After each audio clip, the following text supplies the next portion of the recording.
Terus kakak jelas.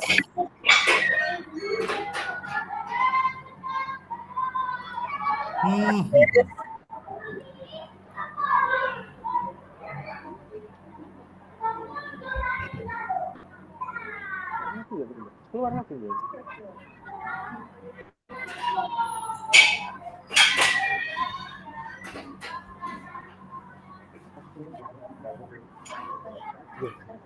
Yang di sini aja ini saya sorry gantian.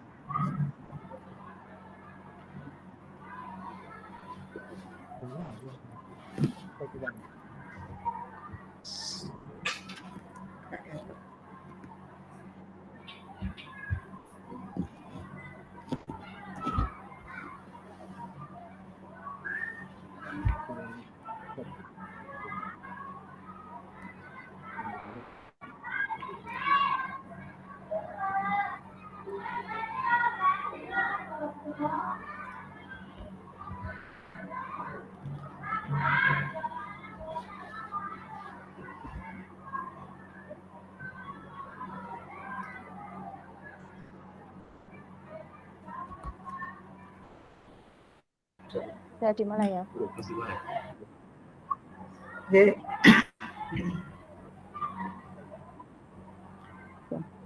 Bismillahirrahmanirrahim. Mohon perhatiannya Bapak Ibu guru hebat, acara segera dimulai.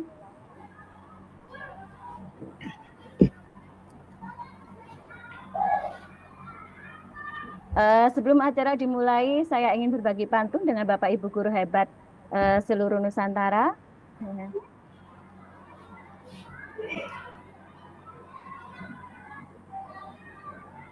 Nasi ketan ditambah ragi, jadikan tape enak rasanya.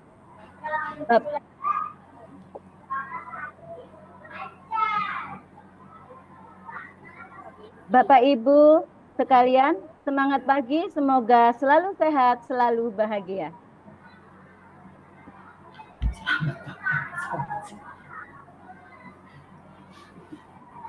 Assalamualaikum warahmatullahi wabarakatuh. Waalaikumsalam warahmatullahi wabarakatuh.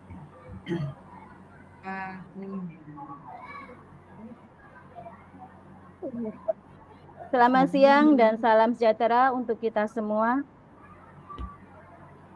Yang terhormat Ibu Kepala Sekolah SDN Wonokromo 1, Ibu Arbanga Setianing Agami SPD MPD,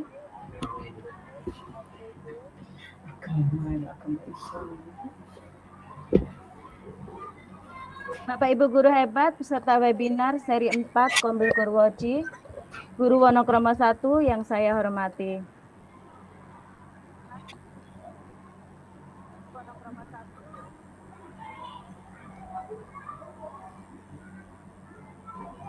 Alhamdulillah, puji syukur atas kehadirat Allah Subhanahu wa Ta'ala, karena atas limpahan rahmat dan karunia-Nya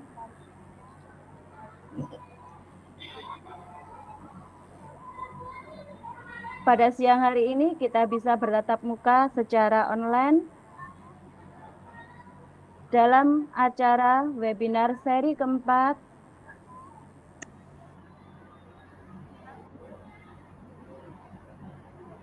Kombel Gorwoji pada siang hari ini.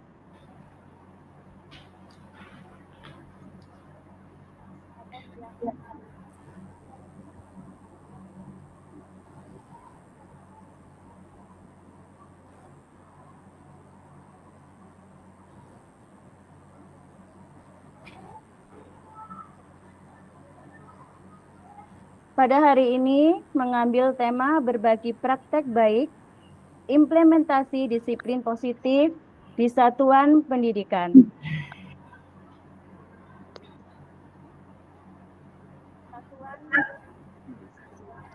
Izinkan saya selaku moderator untuk menyampaikan susunan acara pada siang hari ini.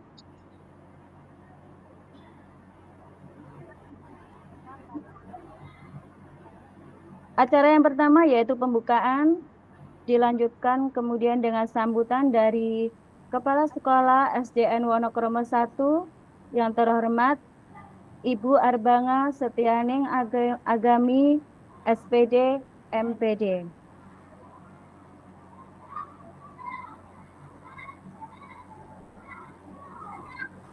Kemudian dilanjutkan dengan penyampaian materi oleh narasumber.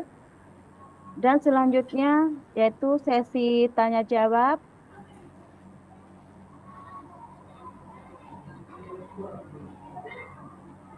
Dan yang terakhir adalah penutup.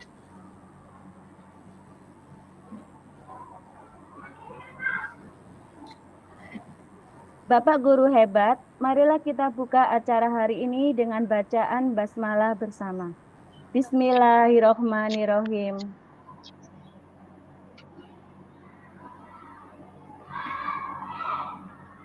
Semoga dengan bacaan basmalah tadi, acara kita pada siang hari ini berjalan dengan lancar dan kita semua mendapatkan ilmu yang bermanfaat.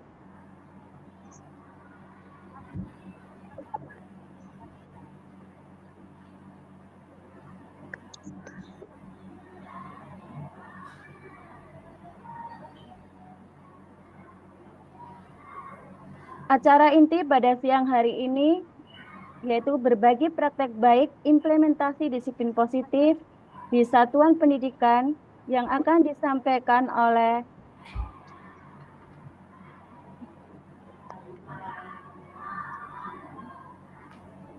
pemateri yaitu Bapak Nanang Safiuddin, Sarjana Pendidikan Agama Islam.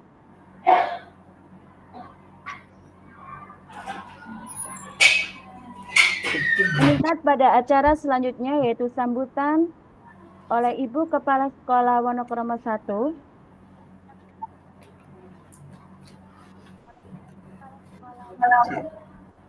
Kepada yang terhormat Ibu Arbanga Setianing Agami SPD MPD.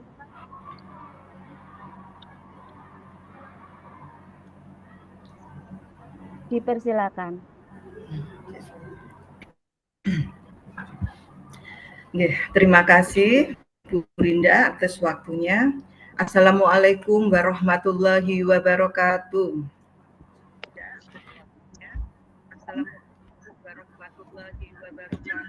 Waalaikumsalam warahmatullahi wabarakatuh.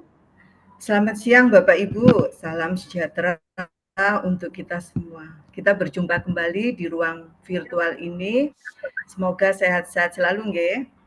Dengan penuh rasa syukur dan antusiasme, saya menyambut kehadiran Anda semua dalam webinar kali ini, seri 4, Komunitas Belajar Guruoji pada hari ini, yang bertema implementasi disiplin positif pada satuan pendidikan. Terima kasih atas kehadiran dan partisipasi Bapak dan Ibu dalam acara ini. Penerapan disiplin dalam lingkungan pendidikan bukan hanya tentang mengatur perilaku siswa, tetapi lebih kepada menciptakan suasana belajar yang mendukung penuh rasa hormat dan saling pengertian. Disiplin positif berfokus pada pengembangan karakter, hubungan yang konstruktif, dan solusi yang pada akhirnya akan meningkatkan kualitas pembelajaran dan kesejahteraan peserta didik. Dalam webinar ini, kita akan mempelajari berbagai strategi dan praktik terbaik mengenai penerapan disiplin positif dalam konteks pendidikan.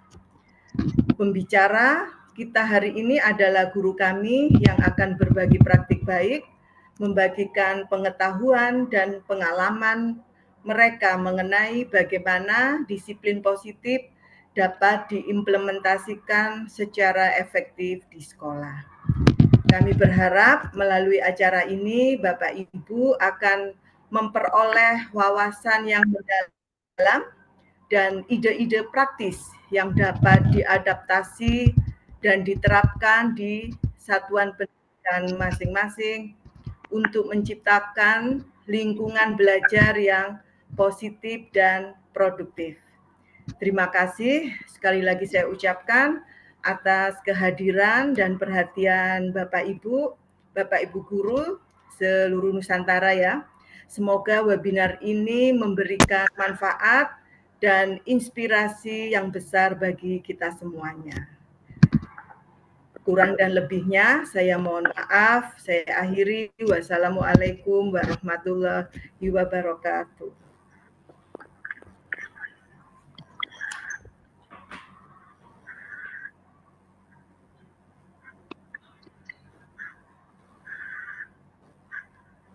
Unmute Bu Rinda. Tidak terdengar suaranya.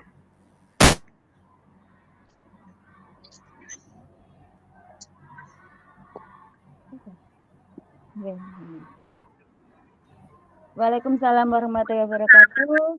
Disampaikan terima kasih kepada Ibu Arbanga atas sambutan dan motivasi yang sudah diberikan.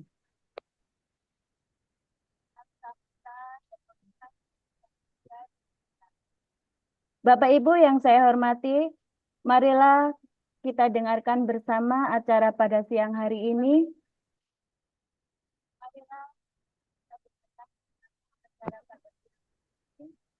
Yaitu berbagi praktek baik implementasi disiplin positif di satuan pendidikan yang akan disampaikan oleh Bapak Nanang Safiuddin, Sarjana Pendidikan Agama Islam.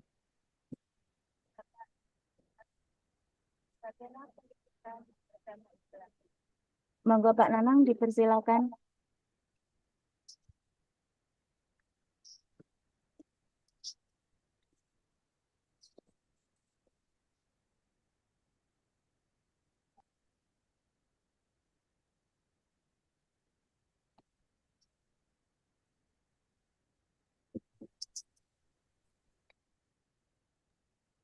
Assalamualaikum warahmatullahi wabarakatuh.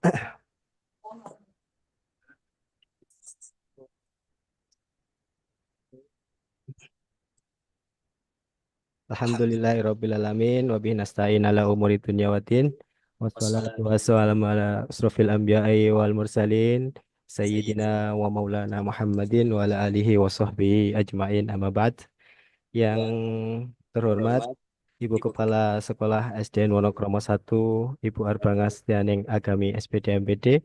Yang saya hormati pula para peserta yang hadir di Kombel Gurwoji dalam rangka mengikuti webinar keempat ya.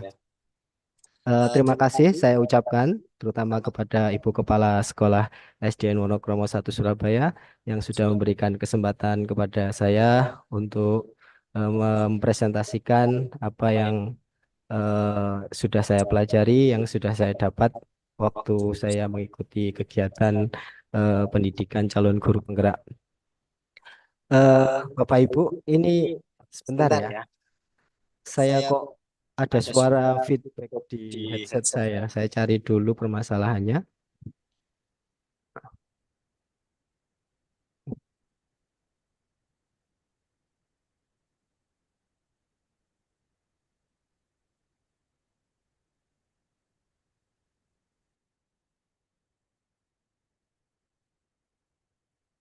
Tes, tes. Terdengar ya suara saya? Ya.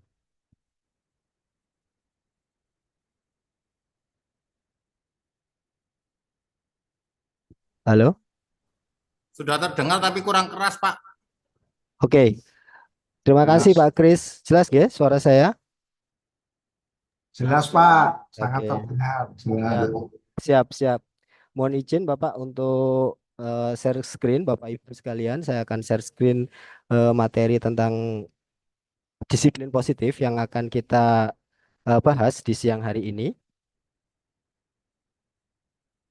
Saya buka dulu.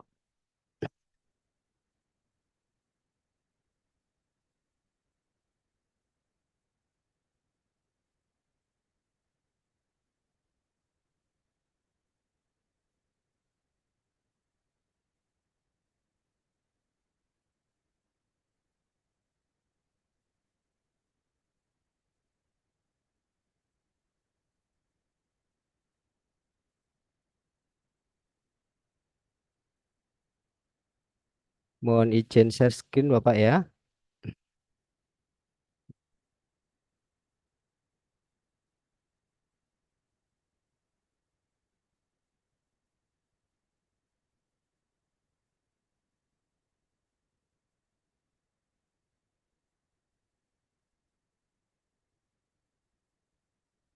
Selalu ada promo ke Jepang.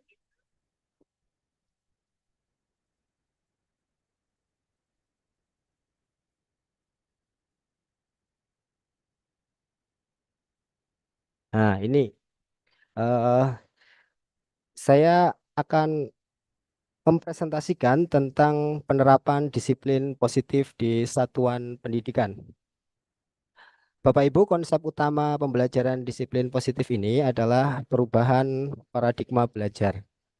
Perubahan yang kedua adalah pengaruh kebutuhan dasar dan perilaku manusia. Kemudian kita akan belajar tentang pengertian disiplin positif. Yang keempat, kita akan belajar tentang keyakinan kelas dan restitusi. Berikut ini adalah tentang paradigma belajar, perubahan tentang paradigma belajar. Bapak Ibu sekalian yang saya hormati, setelah kita merdeka, kita temanya kemarin kan kemerdekaan 79 tahun Republik Indonesia merdeka.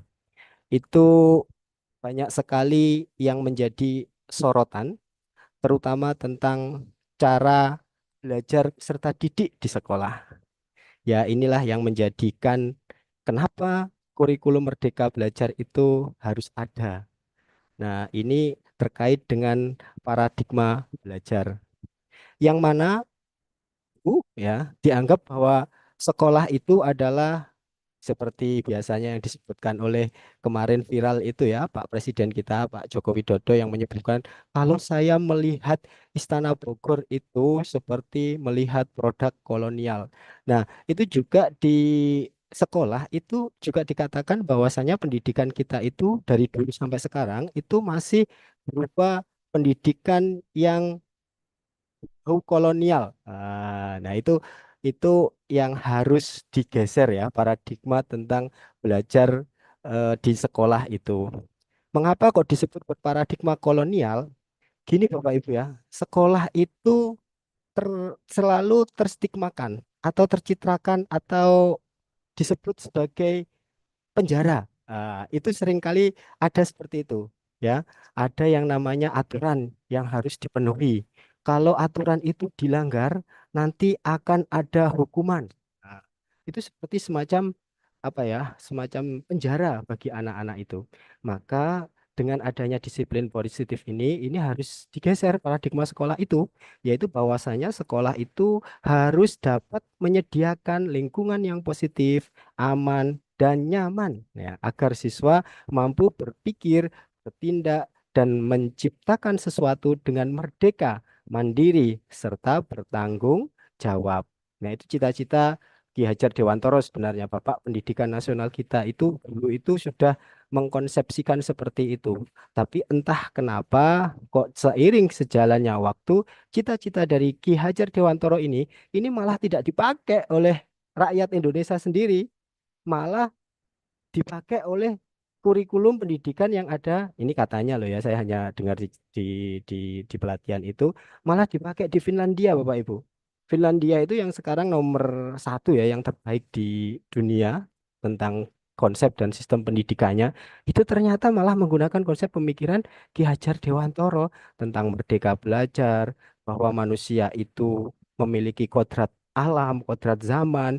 Jadi kalau di dalam dirinya itu ada biji benih, ibarat tanaman itu benih jagung atau benih padi, maka jangan di treatment atau di apa ya namanya diberi semacam pembiasaan atau pendidikan atau pupuk yang dipaksa untuk menjadi sebuah pohon jati misalnya.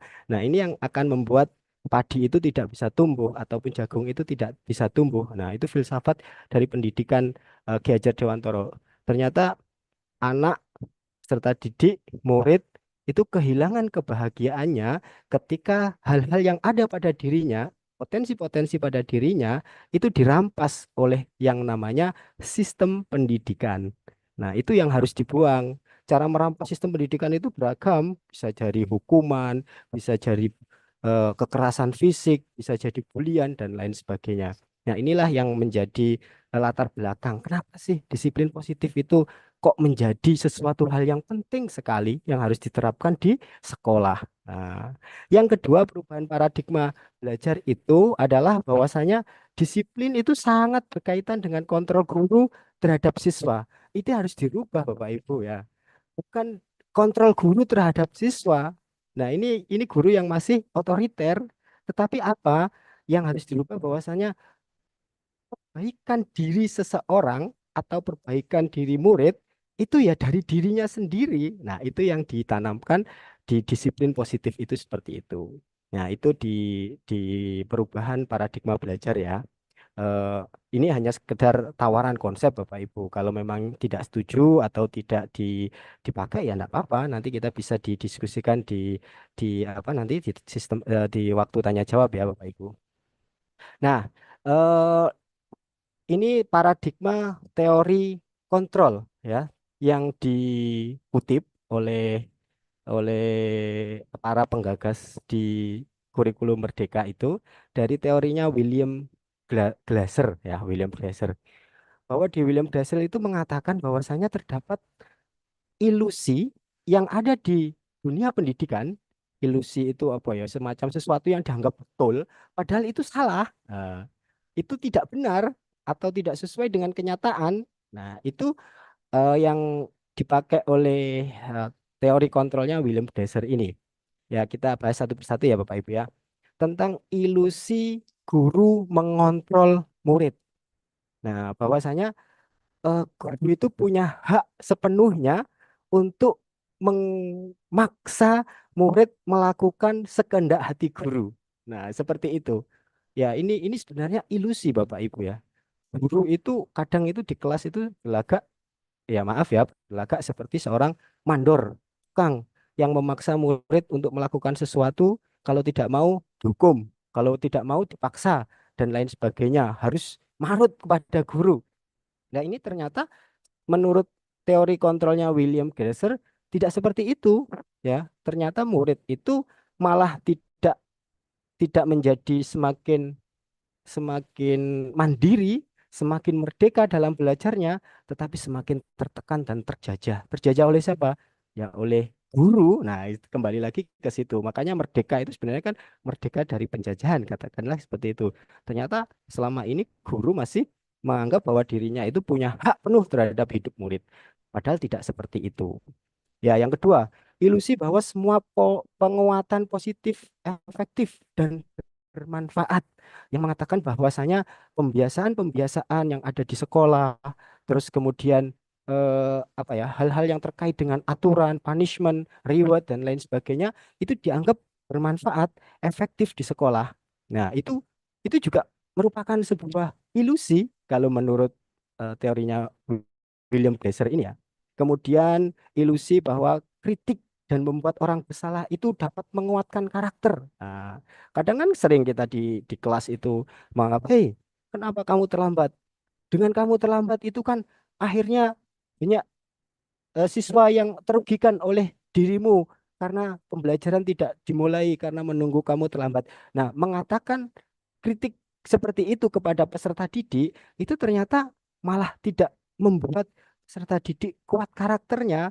Dia merubah dirinya menjadi eh, dari benar ke salah bukan, tapi malah membuat dirinya semakin bersalah untuk kedepannya. Nah, inilah yang disebut sebagai ilusi juga oleh William Glasser itu. Dan juga ilusi yang terakhir bahwasanya orang dewasa memilih hak untuk memaksa. Ini yang repot ya. Mengatakan bahwasanya seorang ayah itu memiliki hak penuh untuk kehidupan anaknya.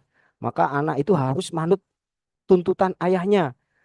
Walaupun anaknya itu punya bakat di sepak bola misalnya, terus anak orang tuanya ini punya cita-cita bahwa dirinya besok anaknya harus menjadi seorang guru misalnya. Akhirnya bakat minatnya anak untuk menjadi pemain sepak bola ini digagalkan oleh keinginan-keinginan orang tuanya yang ingin bahwasanya anaknya harus jadi guru.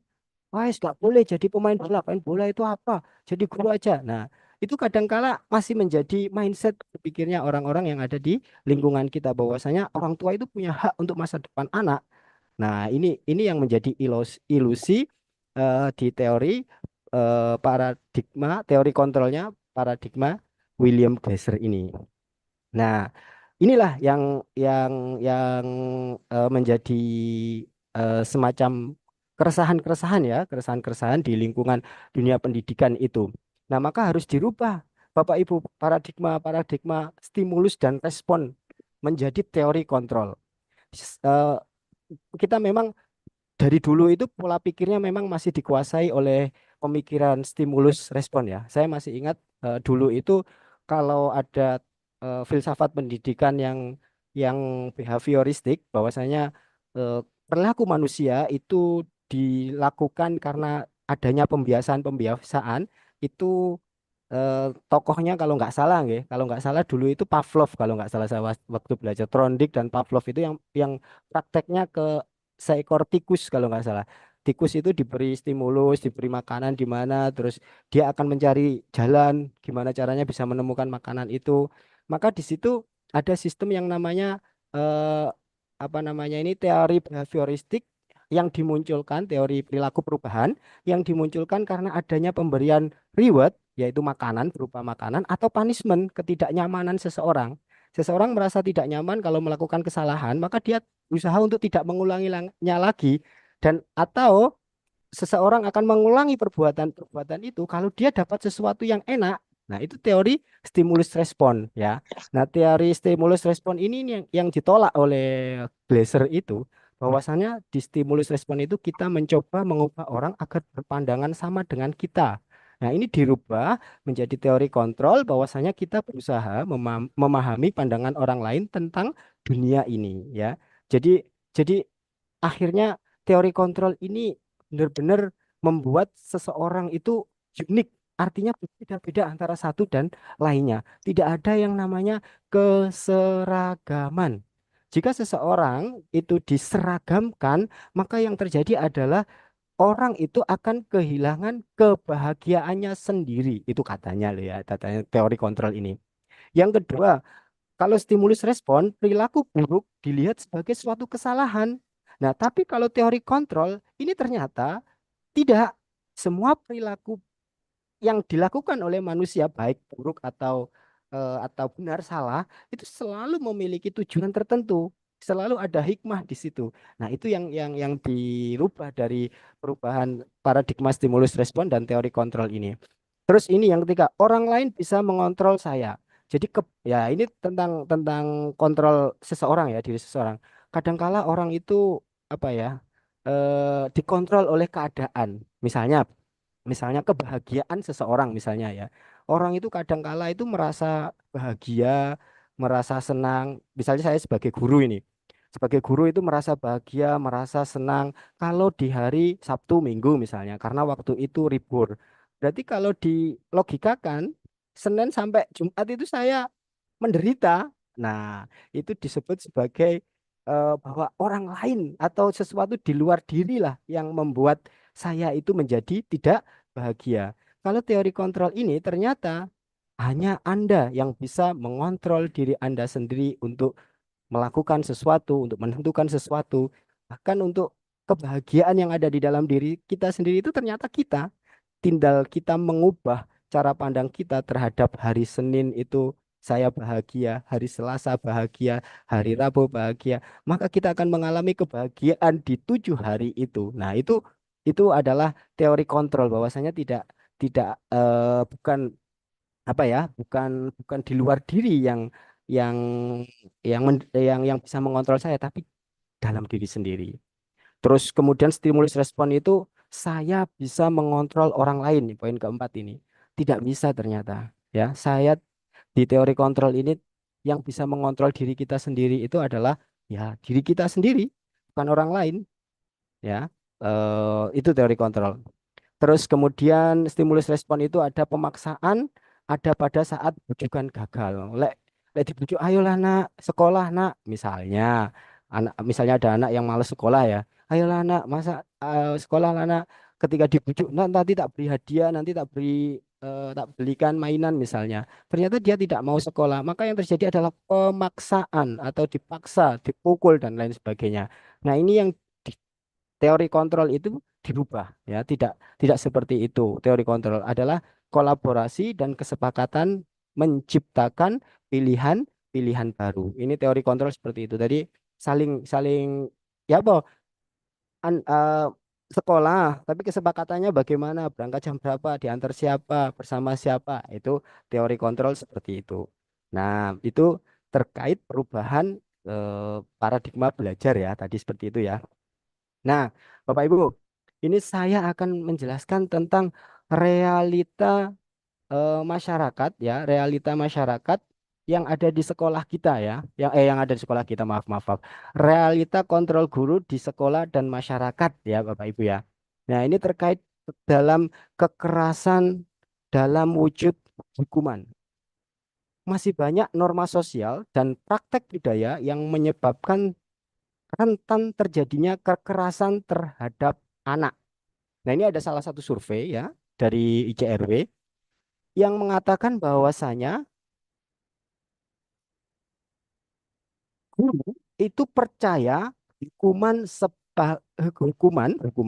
sebagai metode pendisiplinan yang efektif. Nah, guru itu masih percaya lek anak diberi hukuman itu menjadi metode pendisiplinan yang efektif. Dari penelitian disebutkan bahwasanya 45% anak ya menyebutkan siapa sih, ini anak-anak ditanya nih, siapa sih yang melakukan kekerasan terhadap dirimu? Itu 45% anak menyebutkan bahwa gurunya lah yang melakukan kekerasan. Ya, ini repot ya. Kekerasan bisa jadi verbal, bisa jadi pukulan. Apakah gurumu pernah mengatakan hal-hal yang mengancam terhadap dirimu? Pasti jawabannya anak, ya pernah ya mesti. Nah, ini mengatakan bahwasanya guru pernah menyebutkan sebagai pelaku kekerasan. Nah, inilah mitos-mitos di dunia pendidikan yang masih kita pahami, yaitu bahwasanya disiplin itu masih sama dengan hukuman, ya. Hukuman fisik adalah cara yang paling baik untuk mendisiplinkan anak. Metode yang lain tidak bisa memberikan dampak yang sebaik itu. Padahal hasil penelitian malah menunjukkan hukuman fisik bisa berdampak negatif pada perkembangan anak. Sebaliknya juga pendidikan, penelitian juga menunjukkan bahwa pendekatan dengan disiplin positif atau tanpa hukuman itu bisa mendorong berkembangnya kedisiplinan diri anak. Nah, selanjutnya ini juga ada mitos-mitos. Hukuman mengajarkan ketaatan dan rasa hormat. Kalau anak nggak dikei hukuman, kehilangan rasa hormat dan ketaatan pada orang tua. Padahal faktanya dengan hukuman anak hanya taat ketika ada yang mengawasi. Padahal ketaatan pada peraturan dan etika harus didasarkan pada kesadaran diri sendiri. Ya, akhirnya dia taatnya pada peraturan saja. Ketika peraturan itu tak ada atau di tempat di mana peraturan itu tidak ada, kembali lagi ke setelan pabrik. Katanya teman itu, lewat setelan pabriknya seperti itu ya seperti itu.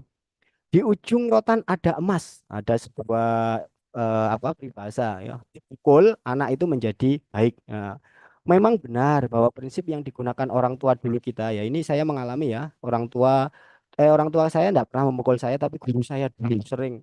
Saya tidak salah apa-apa, yang rame teman tapi dipukul penggaris. Saya dulu merasakan itu. Namun dari hasil penelitian menunjukkan bahwa tindakan kekerasan membawa dampak psikologis yang panjang hingga anak dewasa. Ya, saya masih ingat sebenarnya rasa sakit dipukul pakai penggaris itu masih ingat. Hal ini menghasilkan budaya kekerasan yang berlangsung turun menurun ya. Ini semacam kayak tradisi ya, kayak di sekolah apa itu, sekolah yang hubungannya dengan pemerintahan itu kayak apa itu, yang sering senior membuli adik juniornya karena juga mendapatkan kekerasan dari seniornya, akhirnya diturunkan kepada dibalas dendam ya istilahnya. Nah, kemudian hukuman adalah bentuk kasih sayang. Nah, ini orang yang memberi pembelaan terhadap hukuman dan marah-marah.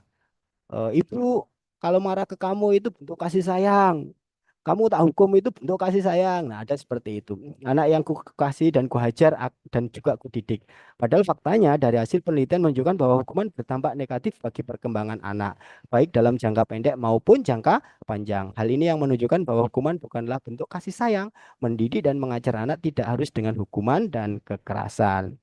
Nah, inilah yang disebut corporal punishment, ya. Corporal punishment itu sekelompok masyarakat yang masih mempercayai bahwa hukuman itu sangat penting untuk menjaga ketertiban di masyarakat dalam bentuk ya ini. Mari kita rubah. Nah, ini diajak untuk merubah cara pandang, tindakan, dan praktek di masyarakat yang menerima dan mentoleransi dan mengabaikan kekerasan menjadi praktik positif, ya.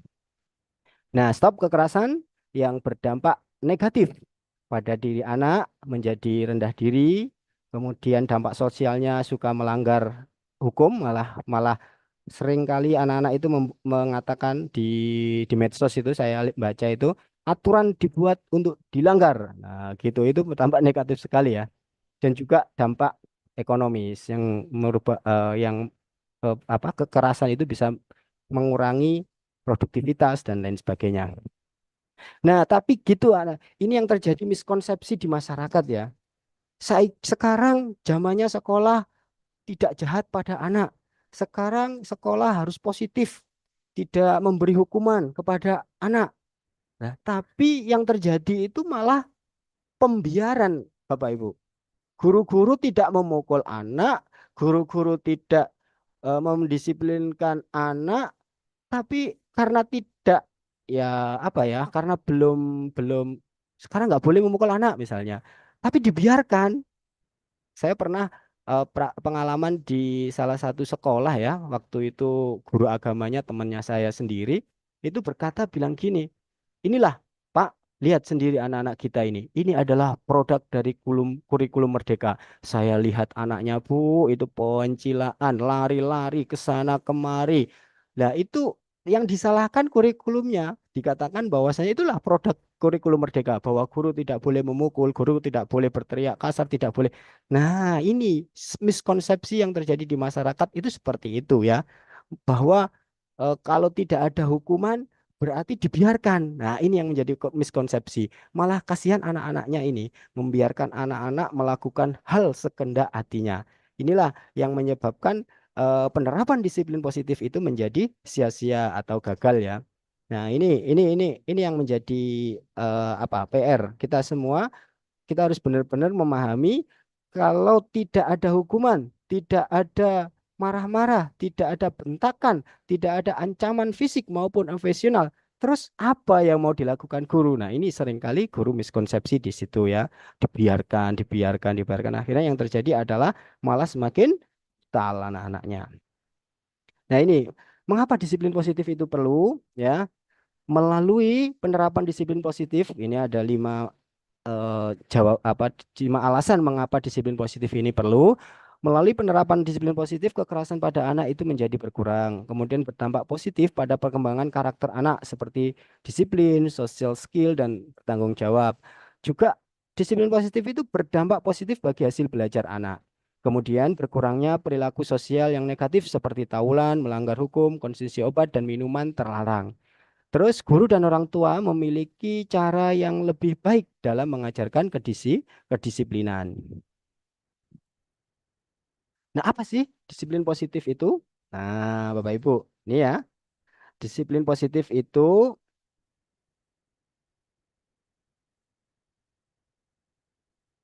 adalah suatu pendekatan yang memberikan alternatif pengganti hukuman fisik ya. Alternatif pengganti hukuman fisik, yaitu memastikan bahwa hukuman yang diterima anak bersifat logis sehingga anak bisa belajar untuk tidak mengulangi perilaku yang tidak diinginkan, tapi dari dalam diri sendiri ya. Dia menyadari bahwa itu salah dari dalam dirinya sendiri, bukan karena dia dipukul, bukan karena dia diingatkan dengan tekanan psikis, misalnya diancam atau dibuat rasa bersalah. Nah, pendekatan yang menanamkan disiplin bagi anak dengan mengajarkan penyelesaian masalah tidak dengan kekerasan. Jadi jangan diajari kekerasan. Anak yang Dengan disiplin positif, anak akan belajar bertanggung jawab dalam mengelola tindakan mereka sendiri, tidak tergantung pada pihak guru, orang tua, dan lain-lain yang mengatur tindakan mereka.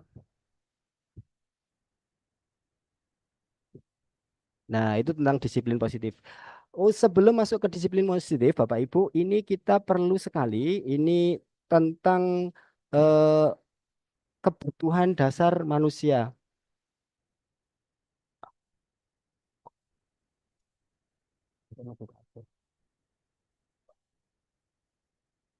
Bapak Ibu, ini yang perlu kita ketahui tentang teori kebutuhan dasar manusia ya. Ini saya lupa siapa yang yang membuat, tapi ada teorinya. Kalau kita biasanya dulu di kuliah itu kalau nggak salah psikologinya itu teorinya Maslow ya. Kalau ini siapa kemarin namanya? Apa Gosen apa Glaser juga itu loh. Saya lupa ya. Ini teori tentang kebutuhan dasar manusia Bapak Ibu ya.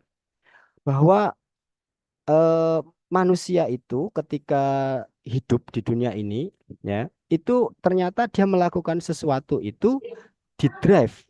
Di drive itu apa ya? Semacam di setir ya atau dikontrol oleh kebutuhan-kebutuhan dasar ini Bapak Ibu ya.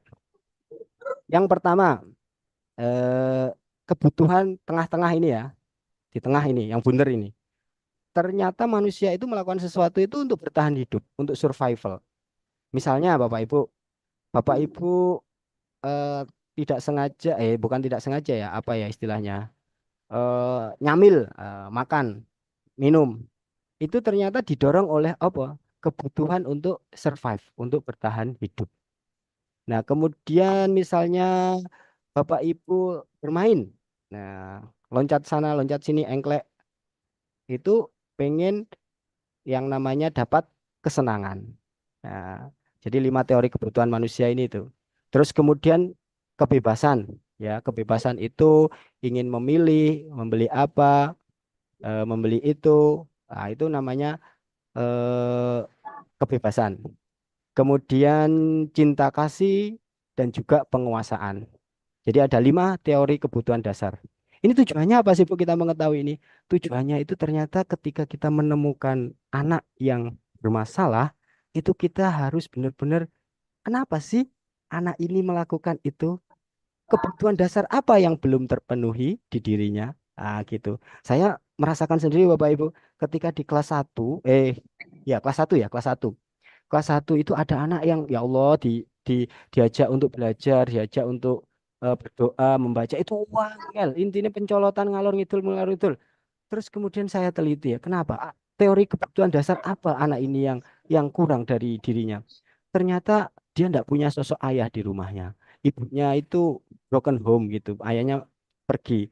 Nah, ternyata itu berdampak pada psikologi anak ketika di kelas itu. Ternyata dia sudah dapat makan sarapan dari rumah sudah maem. Terus dia juga di rumah juga bermain, dapat fun, dapat kesenangan. Tapi ada satu yang belum yaitu perhatian dari sosok laki-laki. Karena waktu itu saya yang guru laki-laki di sekolah saya ya. Jadi kalau di kelas saya aku mesti cari masalah anak itu. Tapi kalau yang ngajar guru kelasnya karena perempuan dia biasa aja mau manut. Tapi ketika laki-laki yang ngajar ya Allah, oh ternyata dia minta diperhatikan, cinta kasih diterima oleh apa namanya oleh gurunya gitu. Nah, itu ternyata seperti itu. Juga anak di kelas saya juga kelas 2 sekarang. Itu ngelemes saya di kelas itu. Ternyata kebutuhan apa yang belum terpenuhi? Dia belum sarapan. Ibunya nggak membuatkan sarapan ketika pagi. Nah, itu kebutuhan survival, kebutuhan bertahan hidup yang belum terpenuhi. Nah, ini kebutuhan-kebutuhan itu yang harus kita ketahui agar kita bisa menyelesaikan lah. Bukan menyelesaikan ya, apa ya istilahnya. Mengurangi beban belajar ketika menemui peserta didik yang bermasalah. Nah, gitu aja pokoknya. Ada 5 itu kebutuhan ini yang paling gampang ya. Nah, teori motivasi itu ternyata semuanya itu ada ada apa namanya ini ada motivasi ya, motivasi yang membuat manusia ya tadi yang mendrive manusia melakukan sesuatu itu ya. Misalnya motivasi eksternal ya. Kalau anak melakukan sesuatu dan tidak melakukan sesuatu, itu motivasinya apa? Iya. Misalnya kalau dia takut untuk bertanya karena pernah dia bertanya salah disentak oleh gurunya atau dimarahi oleh gurunya, maka itu motivasi eksternal ya. Dia menghindari ketidaknyamanan atau hukuman. Nah, itu namanya motivasi eksternal.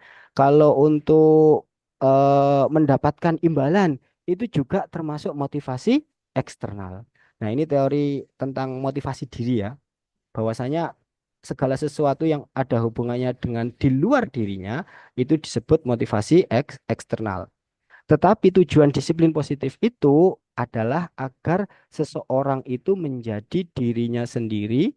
Dia melakukan sesuatu itu karena memang untuk menghargai dirinya sendiri, bukan untuk menyenangkan orang lain, bukan untuk menghindari hukuman, bukan untuk merasakan ketidaknyamanan, keenaan sama orang, dan lain sebagainya. Itu disebut sebagai orang yang sudah menemukan motivasi internal atau disiplin positif, disiplin dirinya sendiri. Nah, Bapak Ibu, nah ini adalah eh, tentang penjelasan adanya perbedaan disiplin yang saya belum berani ya menyebut negatif itu ya.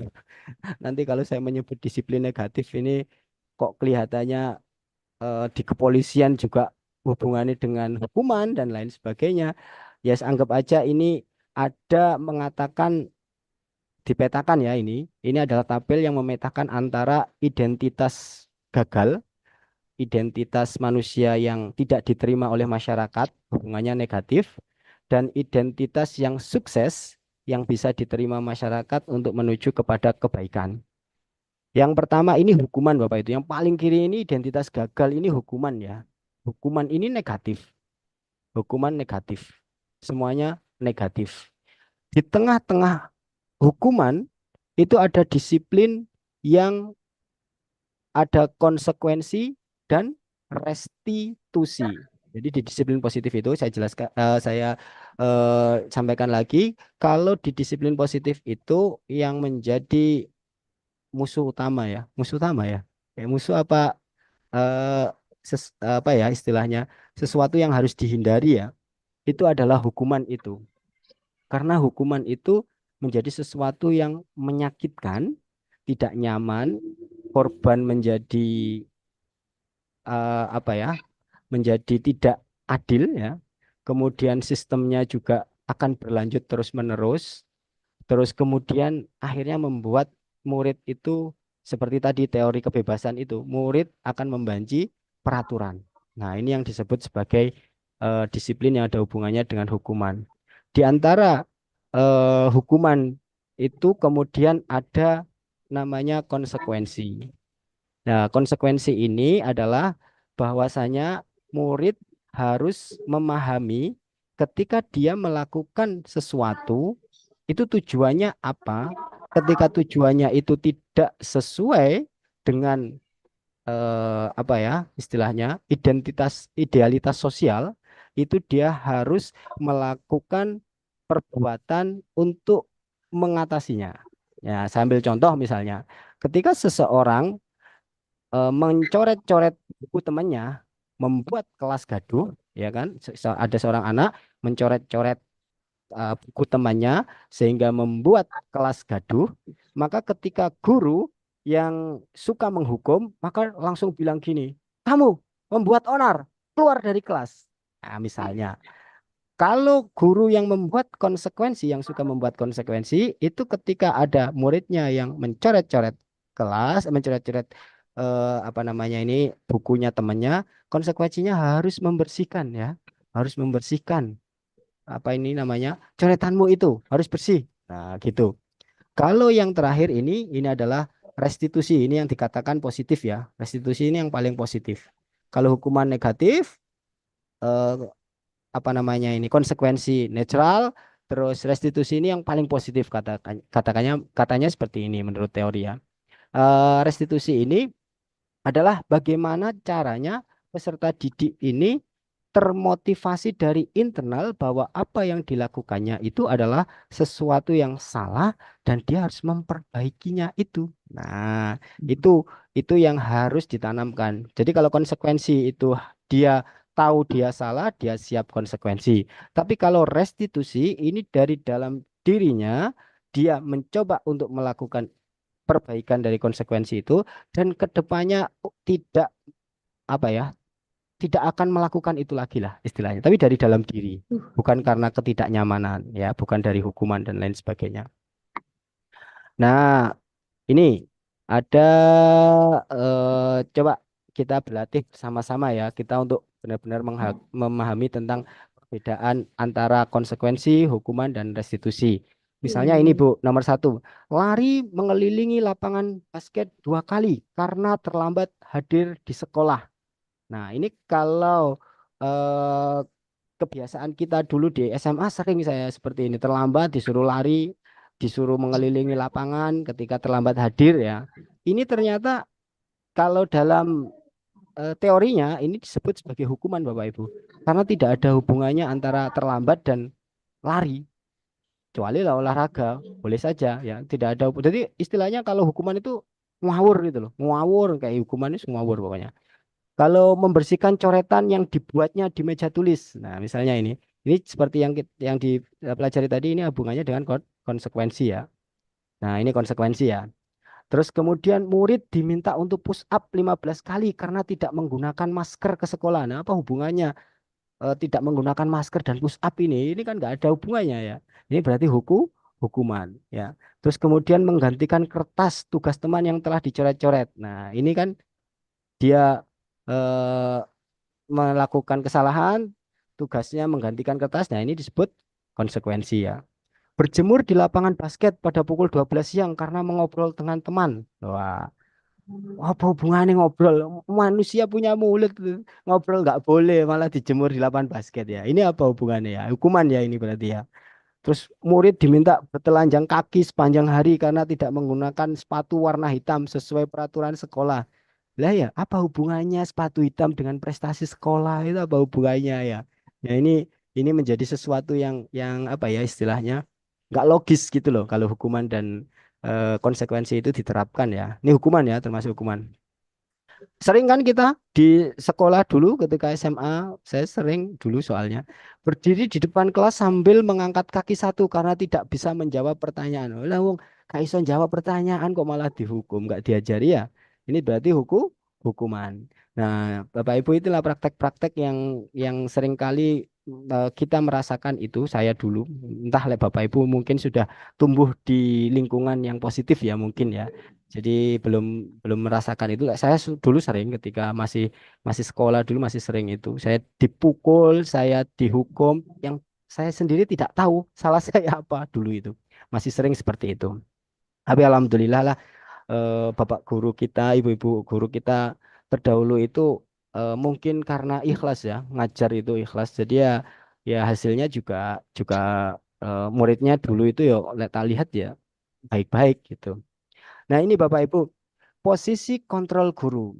Ya, di disiplin positif itu bahwa posisi guru itu ada 5 tahapan ya Bapak Ibu ya. Ada 5 tahapan. Yang pertama, guru yang suka menghukum, suka berteriak-teriak, suka memukul, suka memberi punishment kepada muridnya. Nomor 1 ini, yang guru penghukum. Yang kedua, guru itu membuat peserta didik merasa bersalah. Jadi dia nggak menghukum, cuma membuat peserta didik merasa dirinya bersalah. Nah, terus kemudian guru yang memposisikan dirinya menjadi seorang teman bagi peserta didik. Yang ketiga, yang keempat, guru yang menjadi seorang pemantau, mandor bagi seorang muridnya, pemantau ya. Yang terakhir sebagai kontrol manager ya. Ini sebagai posisi guru sebagai kontrol manager. Nah, Bapak Ibu silakan direfleksikan sendiri sebagai apa ketika kita menjadi seorang guru itu. Ketika kita berada di kelas itu sebagai apa? Sebagai seorang penghukum kah? Sebagai pembuat rasa bersalah kah? Sebagai teman atau sebagai pemantau? Nah, ini ya, ini yang direfleksikan pada diri kita sendiri-sendiri. Di disiplin positif, Bapak Ibu, itu untuk yang nomor satu dan nomor dua itu dihindari. Kalau di disiplin positif ya, untuk menjadi guru yang menjadi suka penghukum dan juga membuat rasa bersalah itu yang dihindari. Tetapi yang ketiga teman, pemantau, manajer itulah yang menjadi sesuatu yang harus selalu diupayakan oleh guru, oleh seorang guru. Nanti kita belajar kelebihan dan kekurangannya. Ya ini ya, posisi kontrol. Contohnya, pernyataan-pernyataan. Eh, saya kecewa sekali dengan kamu. Saya kecewa sekali dengan kalian semua yang nilainya di bawah KKM misalnya. Itu adalah seorang guru yang tipenya pembuat rasa bersalah. Ya, saya sangat kecewa sekali dengan kelas ini. Kelas yang saya idam-idamkan menjadi kelas yang sangat baik, ideal, ternyata mengecewakan hati guru. Nah, itu membuat rasa bersalah. Kemudian ini guru yang suka menghukum. Kamu tidak pernah benar-benar melakukan itu. Kamu selalu salah dalam mengerjakan tugas. Diberi soal cuma 5 saja, salah semua. Dasar, nggak mau belajar. Nah, seperti itu. Itu sering menjadi pernyataan-pernyataan guru ya. Terus kemudian memposisikan guru menjadi seorang teman. Nah, ini sering dilakukan, tapi kadang teman ini ya namanya teman ya. Jadi diremehkan akhirnya. Misalnya gini, ayolah, ayolah nak, belajar, lakukan itu demi ibu dan bapak. Kenapa kamu nggak mau belajar? Ayo belajar. Nah, itu memposisikan diri sebagai teman ya. Itu yang apa sering dilakukan oleh eh, guru-guru ketika eh, pendampingan individu misalnya seperti itu. Terus pemantau sebagai seorang pemantau ya. Pemantau ini seperti yang kita lihat tadi bahwa suka memberi konsekuensi ya. Apakah kamu mendapatkan stiker bintang hari ini? Diberi konsekuensi kalau dia melakukan sesuatu kebaikan dia mendapatkan hadiah. Ya itu nganu eh apa namanya ini pemantau ya.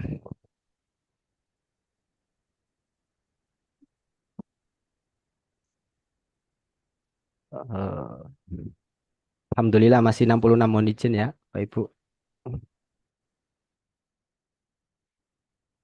Nah,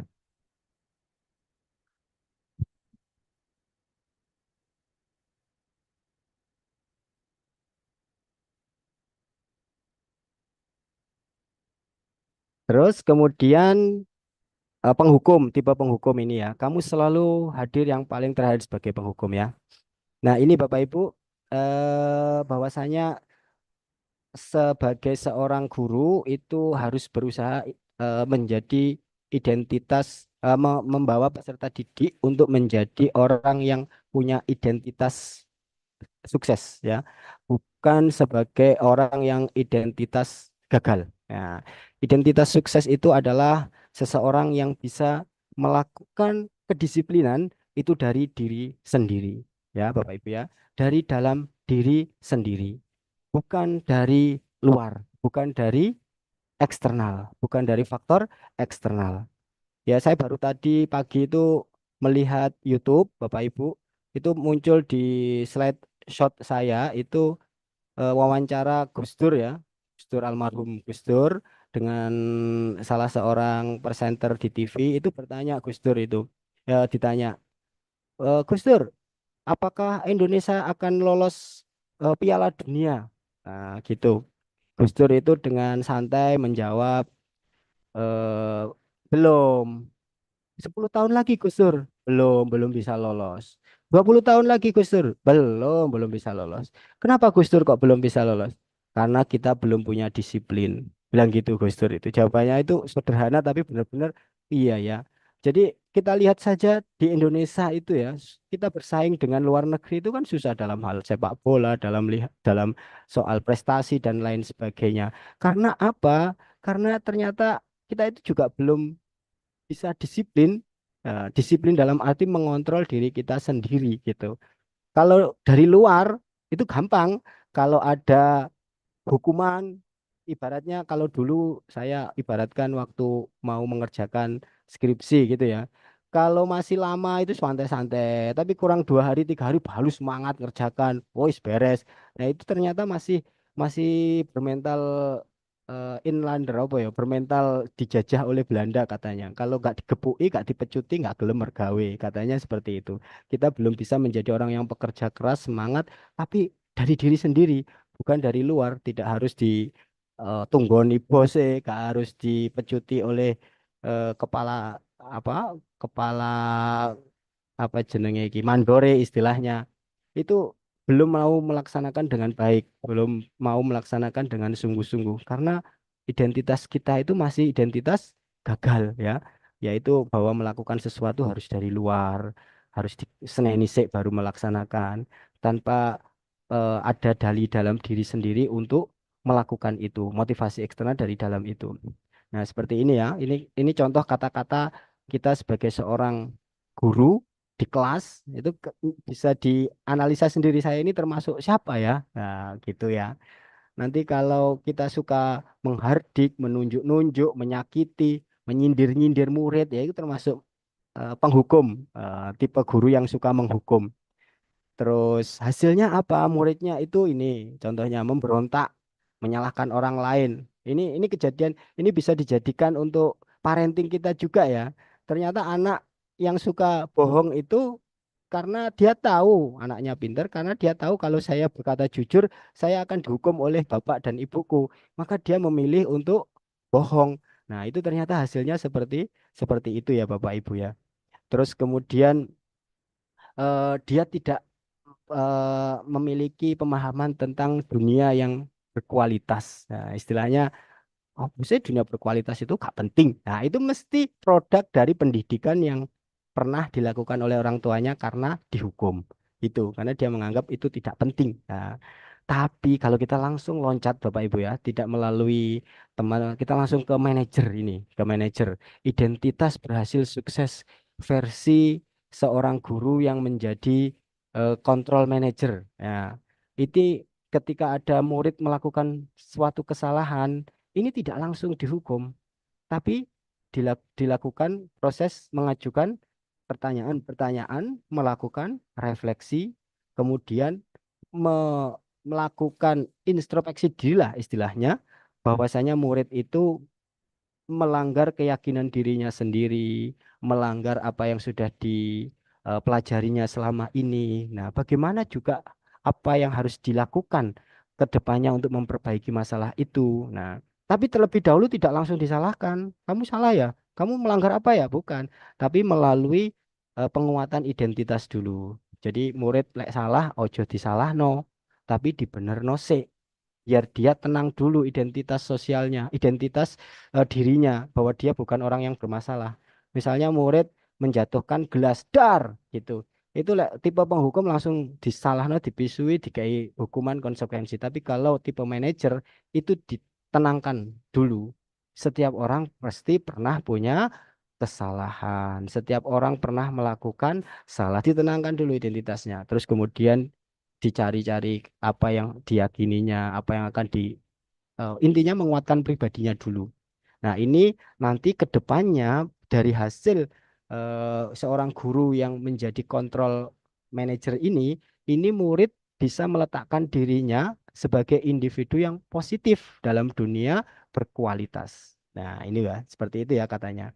Nanti dia akan punya rasa kritis. Bagaimana, Bu? Saya akan memperbaiki keadaan ke depan. Nah, ini saya pernah kok melakukan ini dan ternyata memang kalau kita berkesempatan ya, kadang itu guru itu waktunya nggak banyak, jadi terbentur waktu masalahnya. Kalau kita sering komunikasi sama murid, Bapak Ibu ya, sering ngobrol sama murid, kita gali pemahaman mereka, kita gali keyakinan diri mereka, kita gali kebaikan-kebaikan diri mereka, kita itu sebenarnya bisa takjub kok dengan beragam murid yang kita miliki itu ternyata mereka itu pinter ya, cerdas ya, akan lebih baik daripada kita dulu ketika seusia mereka. Nah, saya itu kadang merasakan seperti itu. Nah, Bapak Ibu di dalam disiplin positif itu selalu ada keyakinan kelas ya. Keyakinan kelas itu merupakan nilai-nilai kebajikan atau prinsip-prinsip universal, yaitu dunia yang berkualitas itulah yang disepakati bersama secara universal lepas dari perbedaan agama, suku, negara, dan bahasa ya. Jadi ciri-ciri dari disiplin positif itu tadi ya, stop hukuman, terus kemudian ada keyakinan kelas ini, terus kemudian nanti di terakhir itu ada namanya restitusi. Nah, itu merupakan apa namanya ini eh, prinsip-prinsip dari disiplin positif ini ya. Nah, ini core-nya adalah kalau dulu kan kita peraturan kelas ya. Terus sekarang itu peraturan kelas itu kadang itu harus diingat terlalu banyak. Kata-katanya membuat murid menjadi bingung. Itu dirubah menjadi keyakinan kelas. Keyakinan kelas ini bermuatan positif kata-katanya ya. Terus kemudian ini akan menciptakan lingkungan positif dan kalau sudah dilaksanakan berulang-ulang kali menjadi sebuah kebiasaan di sekolah akan menjadi budaya positif. Nah, misalnya ini contohnya, kalau peraturan kelas, misalnya ini ya, selalu kembalikan buku di tempatnya. Maka kita sebagai seorang guru harus mengembalikan.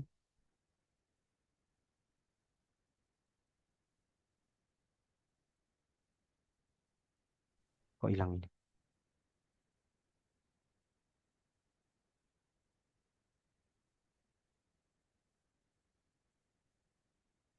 Nah,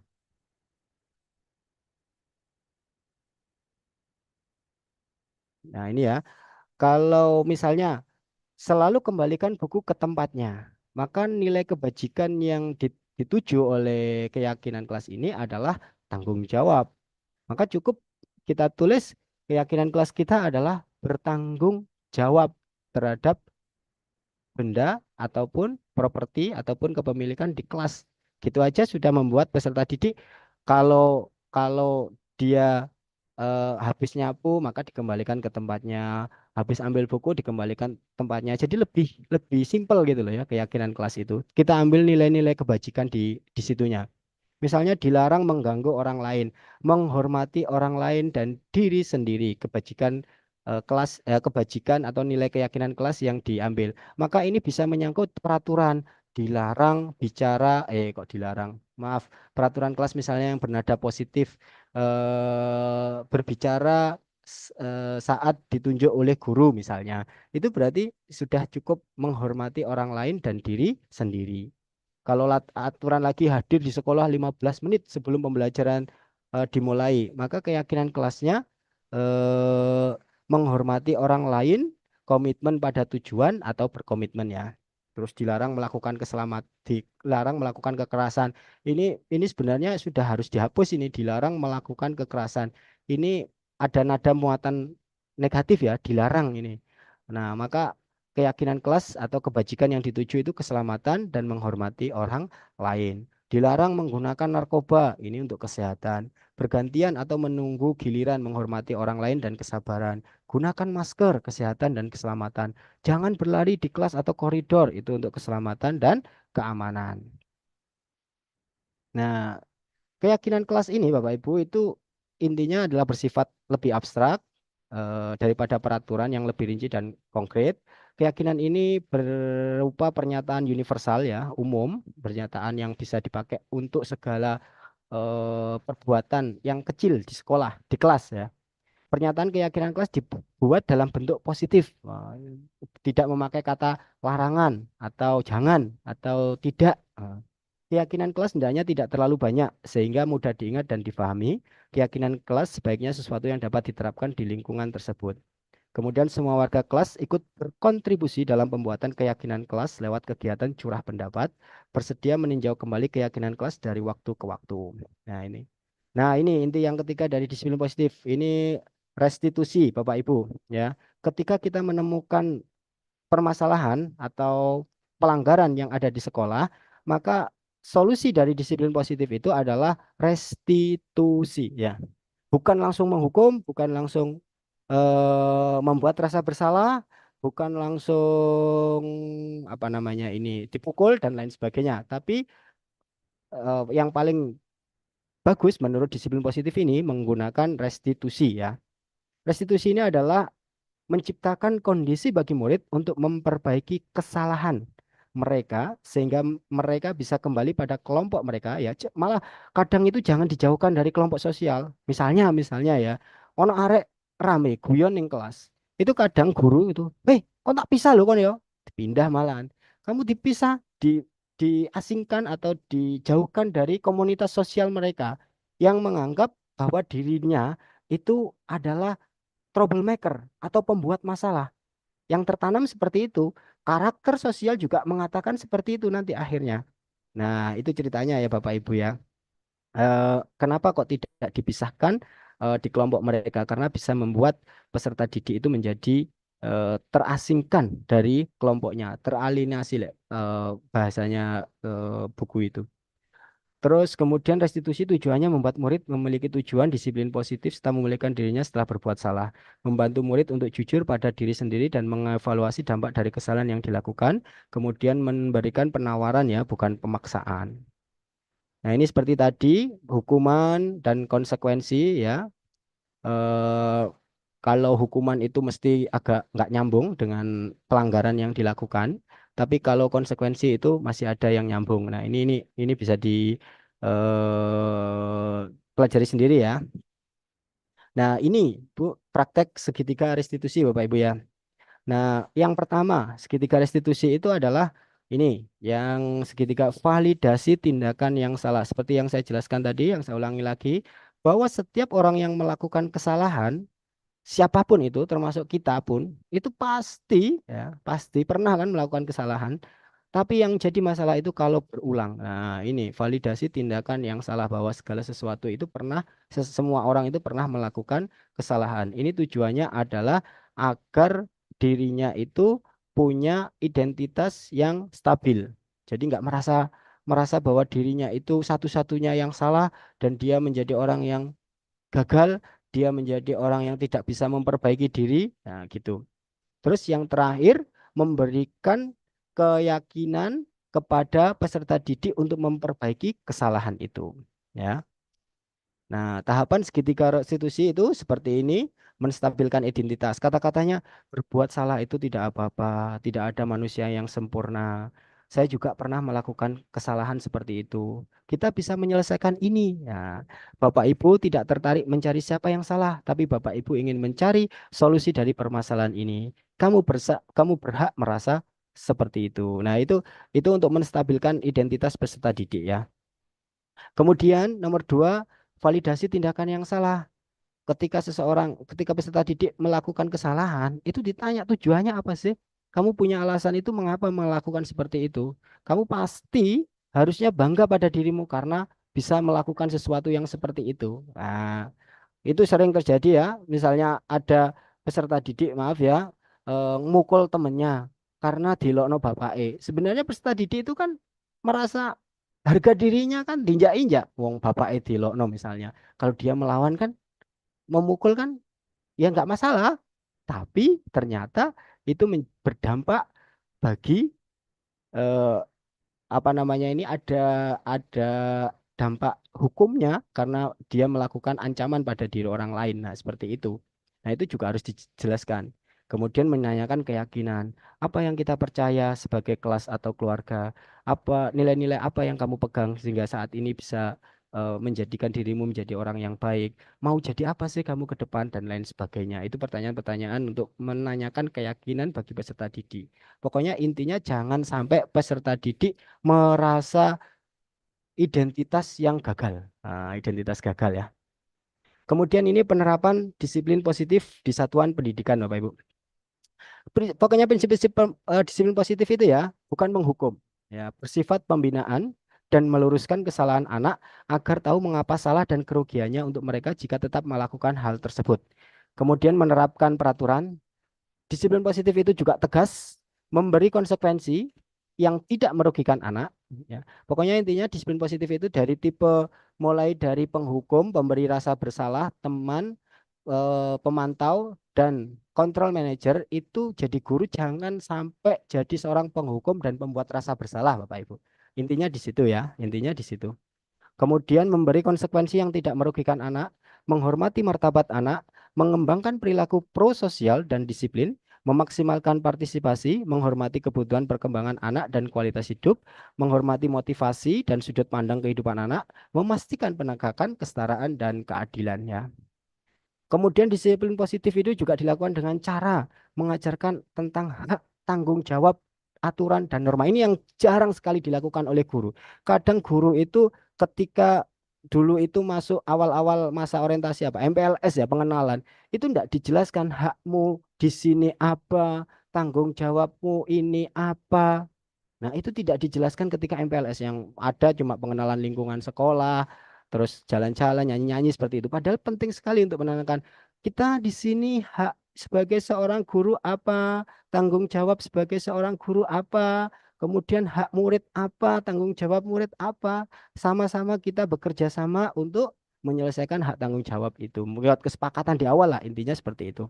Terus kemudian mengajarkan anak cara mengelola tindakan mereka melalui perkembangan kecakapan hidup dan keterampilan sosial, menghargai orang lain, kerjasama, komunikasi, dan menyelesaikan masalah. Nah, itu yang penting sekali ya, anak-anak itu, Bapak Ibu. Kemudian menumbuh keinginan anak menjadi lebih peduli dan menghormati orang lain. Kemudian meningkatkan pemahaman anak tentang bagaimana aturan dan hasilnya dapat melindungi hak dan kebutuhan seseorang itu ketika belajar bersama di sekolah. Nah, ini cara-cara alternatif mendisiplinkan anak ya. Mengganti hukuman fisik dengan cara mengajarkan anak tindakan sosial yang positif. Daripada dipukul atau dihukum secara fisik, anak diajarkan bagaimana harus bertanggung jawab. Ya, ini konsekuensi tadi ya. Anak bereaksi lebih baik ketika peraturan dan harapan diuraikan dan dipahami dengan jelas, dan ketika mereka melakukan secara konsisten. Nah, ini seringkali ketika guru membuat aturan-aturan itu tanpa melibatkan anak, sehingga anak tidak tahu kalau aturan itu penting. Nah, seperti itu. Maka perlunya keyakinan kelas itu di situ. Jadi ketika terjadi sebuah kasus di kelas, maka harus musyawarahkan. Anak-anak misalnya keluar bangku. Apa yang terjadi kalau keluar bangku ini?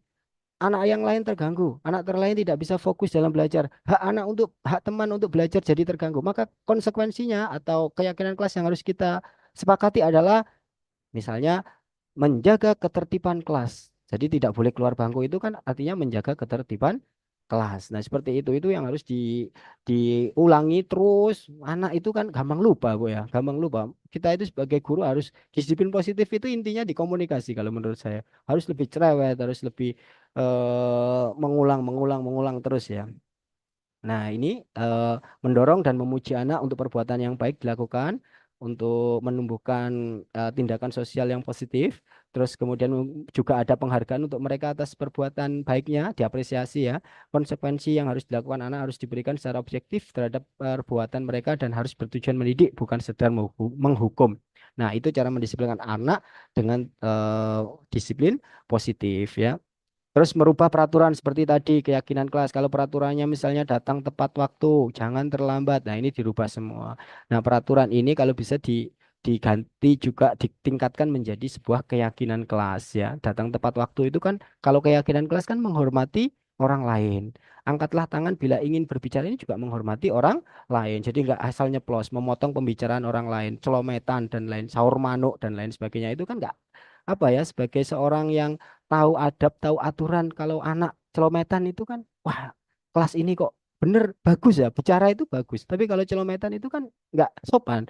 Nah, kalau kita emosional, kita marah-marah, wih, oleh celometan, wih, nanti karakter anak yang suka bicara itu malah malah berkurang dalam arti ketakutan ya. Maka harus ada peraturan, angkatlah tangan bila ingin bicara, menghormati orang lain ketika bicara dan lain sebagainya ya. Seperti itu. Terus kemudian apa upaya yang dapat dilakukan guru untuk membiasakan disiplin positif? Memberikan tepukan di punggung, ujian ya. Ketika anak melakukan sesuatu yang positif, menyiapkan materi mereka di waktu tepat, tiba tepat waktu, berbagi sesuatu bergiliran dengan teman, menyediakan tempat untuk orang lain bergabung dengan mereka, menunggu giliran, menjadi pihak yang kalah dan pihak yang menang dengan baik dalam sebuah permainan, menghibur teman yang sedang kesusahan. Nah, itu memberikan kebiasaan-kebiasaan positif di kelas. Terus menolong siswa lain ketika mengerjakan tugas lah ya repot ya.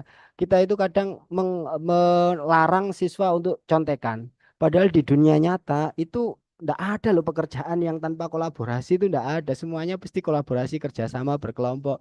Kalau individu itu sekarang sudah enggak ada kayaknya ya pekerjaan yang menuntut seseorang untuk individualis itu enggak ada ya. Terus mendorong orang lain untuk bermain sesuai aturan, ramah terhadap adik kelas, menyampaikan rasa terima kasih. Kalau salah, meminta maaf, membantu berbenah, membersihkan papan tulis, mengerjakan tugas dan baik, menyelesaikan sesuatu dari banyak tugas. Nah, terus kalau guru ya melihat siswa berkelakuan buruk gimana? Nah, itu kadang kalau gurunya maaf ketika tertekan masalah pekerjaan rumah tangga, ekonomi, dan lain sebagainya, itu kadang langsung muntap, emosinya naik, muangkel. Apalagi permasalahan di rumah itu belum habis, belum selesai ketika datang ke sekolah melihat anak-anak, wah rasanya pengen dimakan semuanya. Nah, ini ketika guru melihat siswa berkelakuan buruk, ambil nafas dalam-dalam, gitu ya, istilahnya apa, eh, eh, menenangkan emosi ya. Terus biarkan sejenak siswa memulai diri sendiri mematuhi sebuah instruksi. Ulangi instruksi tersebut dengan tenang namun tegas. Kemudian berjalan tenang mengelilingi kelas. Meyakinkan diri sendiri bahwa sangat normal kadang merasa mampu dan tidak mampu. Fokus pada kejadian baik bukan pada kejadian buruk. Mengingatkan diri sendiri bahwa sedang melakukan tugas penting untuk membawa anak-anak menjadi anak yang baik dan mulia. Kemudian menyebutkan nama siswa ketika berbicara dengan pengingat untuk memperlakukan mereka dengan baik, bahkan ketika mendisiplinkan mereka. Kemudian memiliki rencana pembelajaran yang baik untuk beragam tingkatnya. Nah, ya ini ada 50 tips walah pengelolaan tindakan positif ya. Ini sebenarnya sudah menjadi kebiasaan kita di sekolah masing-masing ya mungkin ya. Ini juga sudah terjadi di sekolah kami sendiri ya Bapak Ibu di satuan pendidikan kami itu sudah menjalankan budaya positif ini lama sekali. Kami sudah tidak ada yang namanya hukuman, bentakan di sekolah kami itu sudah tidak ada ya sama sekali ya. Kita juga sudah membiasakan kegiatan-kegiatan yang positif ya, pembiasaan-pembiasaan yang positif sehingga tujuan kita itu sebenarnya untuk menghambat untuk mengurangi hal-hal negatif yang ada pada peserta didik itu tumbuh ya. Misalnya kita sering melaksanakan sholat duha, itu kan anak-anak peserta didik itu kan belajar untuk antri, tertib dalam antrian. Ya bagaimana caranya ketika siswa itu tidak saling serobot, tidak saling dorong-dorongan ya dilaksanakan dalam kegiatan-kegiatan sholat duha, pembiasaan positif di halaman sekolah, kemudian sholat duhur berjamaah saat wudhu. Jadi dengan begitu anak didik jadi terbiasa untuk melakukan hal-hal yang positif, yaitu mengantri, saling bergantian ya. Ya ini contohnya ya, tersenyum saat menyapa murid, memanggil siswa dengan namanya yang baik, mengembangkan niat baik melalui pertemuan positif bersahabat, memberikan contoh tindakan atau kelakuan yang menghargai orang lain, membuat tujuan yang jelas, memperhatikan dan menghargai usaha dan tindakan positif, dan juga menyebarkan salam, ya perhatian positif dengan murid yang berkeluarkan baik. Nah, ini menjadi hal yang apa ya istilahnya, yang positif yang harus dibangun di sekolah ya. Nah, ini ya banyak ya nanti saya share contoh disiplin positif yang telah dilakukan di sekolah ramah anak ya. Kalau anak yang sering terlambat masuk sekolah sama dengan di sekolah kami ini ya, memberitahukan bahwa hal yang dilakukan anak itu sebenarnya salah ya karena membuat membuat apa namanya teman sekelasnya jadi menunggu. Kemudian mencari tahu alasan keterlambatan siswa tersebut dan mencari solusi yang tepat berdasarkan alasan tersebut. Ya ini perlu dilakukan restitusi ya. Makanya menerapkan simbol-simbol pengingat mengenai disiplin dan gunanya untuk anak di kemudian hari. Ini restitusi ya, menambah keyakinan kelas ya, mengembalikan pada keyakinan diri dan keyakinan kelas juga keyakinan sekolah. Ketika anak gaduh di kelas, nah ini sebenarnya anak itu butuh perhatian.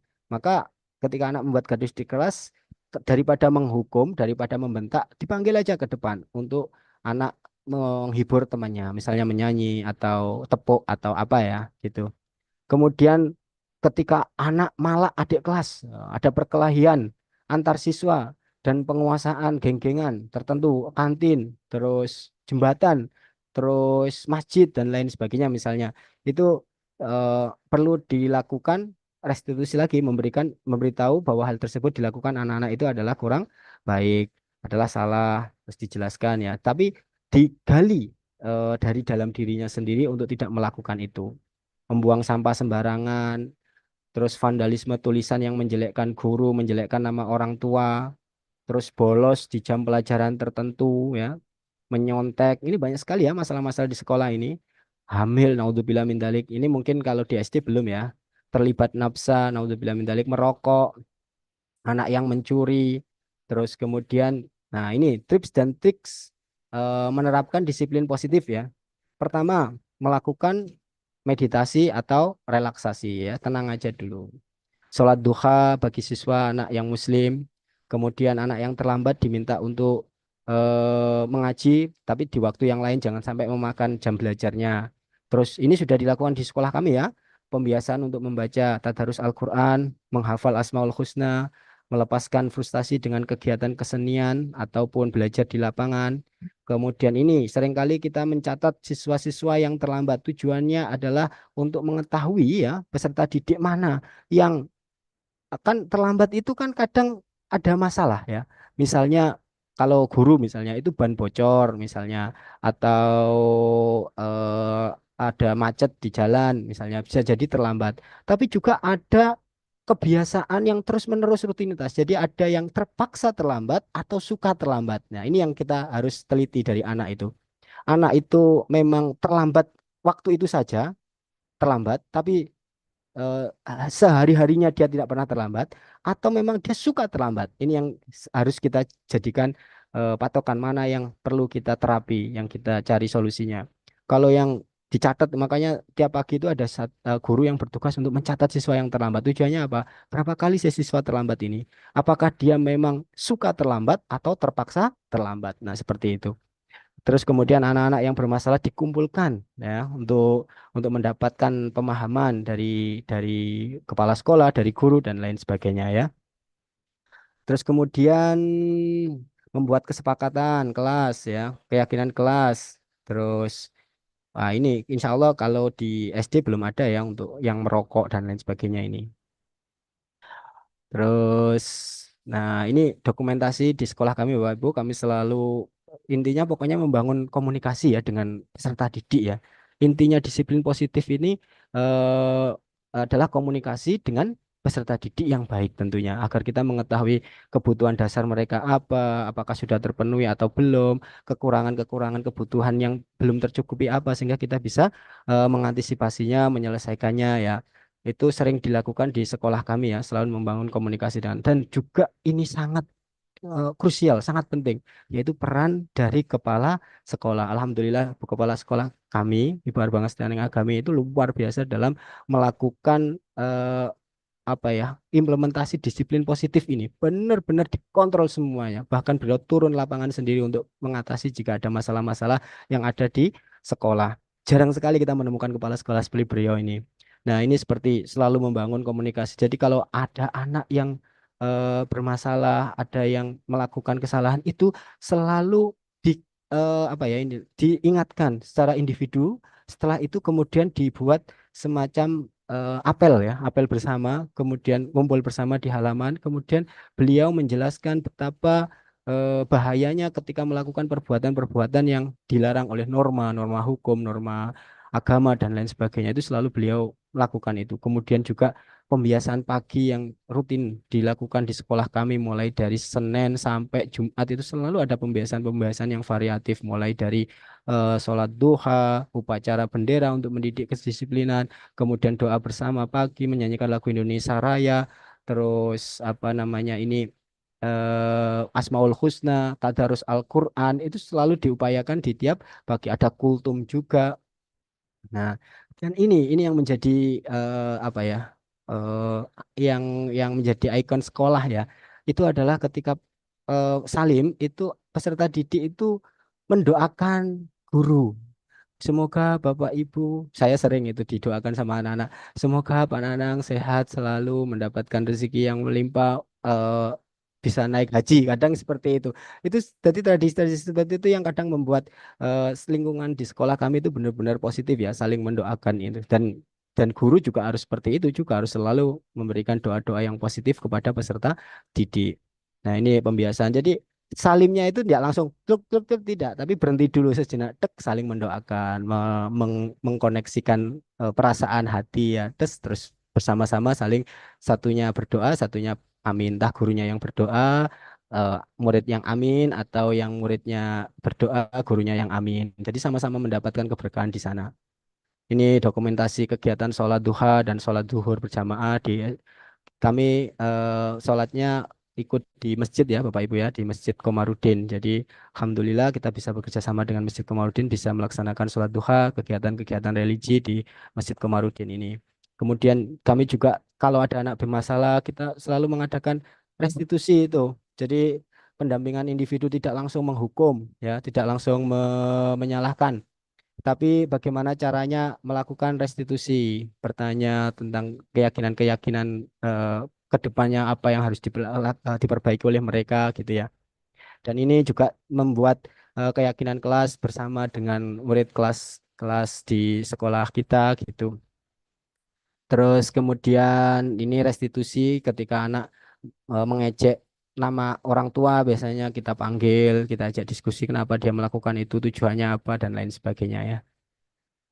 Demikian Bapak Ibu dari diskusi kami, eh, apa yang bisa kami sharingkan kepada Bapak Ibu semua ya. Terima kasih ya Bapak Ibu atas perhatiannya sampai sejauh ini. Demikian saya kembalikan lagi kepada Bu Rinda.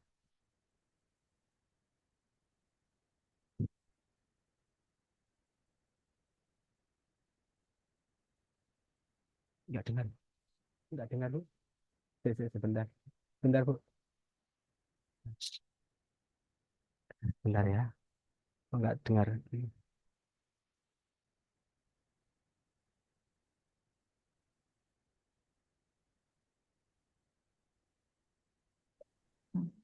Sudah tes. Siap. Oke.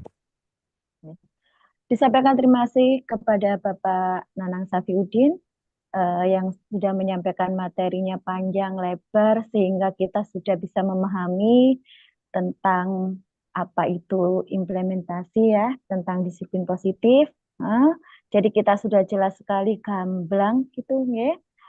Mungkin pada acara selanjutnya yaitu acara sesi tanya jawab. Monggo Bapak Ibu guru hebat seluruh Nusantara, silakan jika ada pertanyaan yang mau disampaikan kepada Bapak Nanang. Monggo silakan.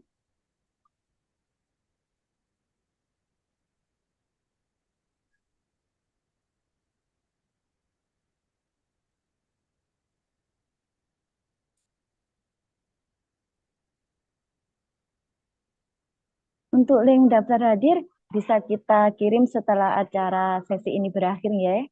Nah, mohon Bapak Ibu untuk bersabar. Untuk sesi tanya jawab, monggo yang mau berkenan untuk bertanya. Ini tes hand. Bentar nih, Bu. Ada yang raise hand. Ya, Bapak dengan siapa ini? Pak.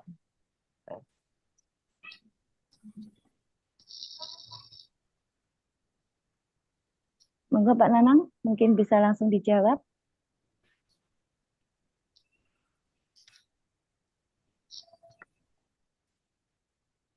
Monggo dari Bapak Pak Kris ya.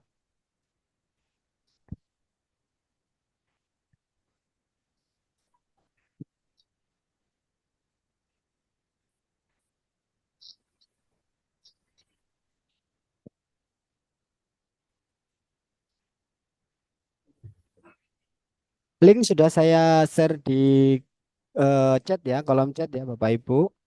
Monggo yang mau ngisi daftar hadir. Terus nanti untuk apa namanya, sertifikat yang dari kegiatan kita hari ini itu langsung ada di terkirim di email masing-masing. Kalau tidak ada, dicek dulu di folder spam. Biasanya di situ masuknya di folder spam. Ya. Link akan kami tutup nanti jam 5 ya Bapak Ibu ya. Saya jam 5 nanti jam 17 linknya saya stop untuk ditutup. Ya.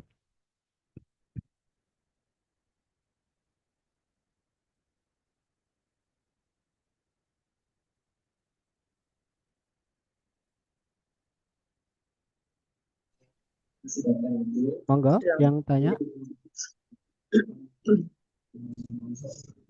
Ada yang ini raise hand ini. Pak Eko, monggo. Terima kasih. Selamat sore. Assalamualaikum warahmatullahi wabarakatuh. Selamat sore. Saya Waalaikumsalam tanya, warahmatullahi wabarakatuh. terima kasih atas pencerahan yang sudah disampaikan oleh Pak Nanang. Ini ada sedikit ya istilahnya pertanyaan untuk Pak Nanang. Pertanyaannya sederhana aja kok.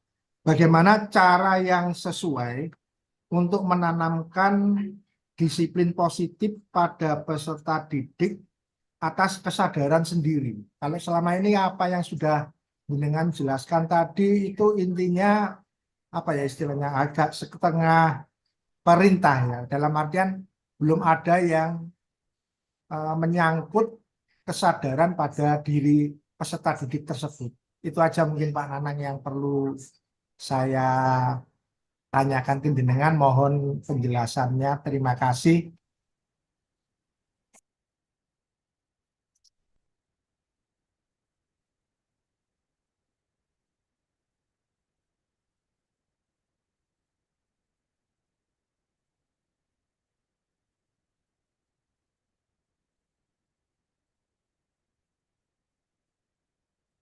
Terima kasih Pak Eko atas pertanyaannya.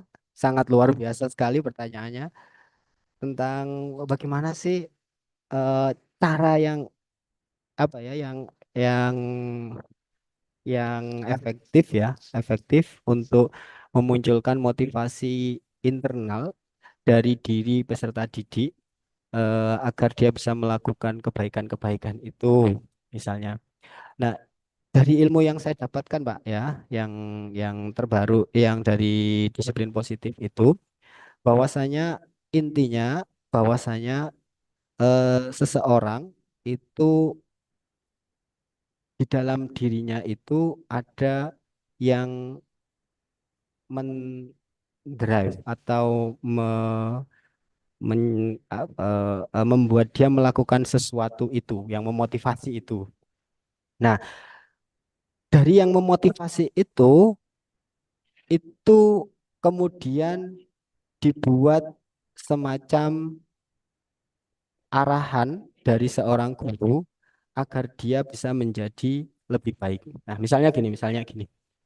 Seseorang ketika melakukan kebaikan itu pertama dilihat motivasinya dulu.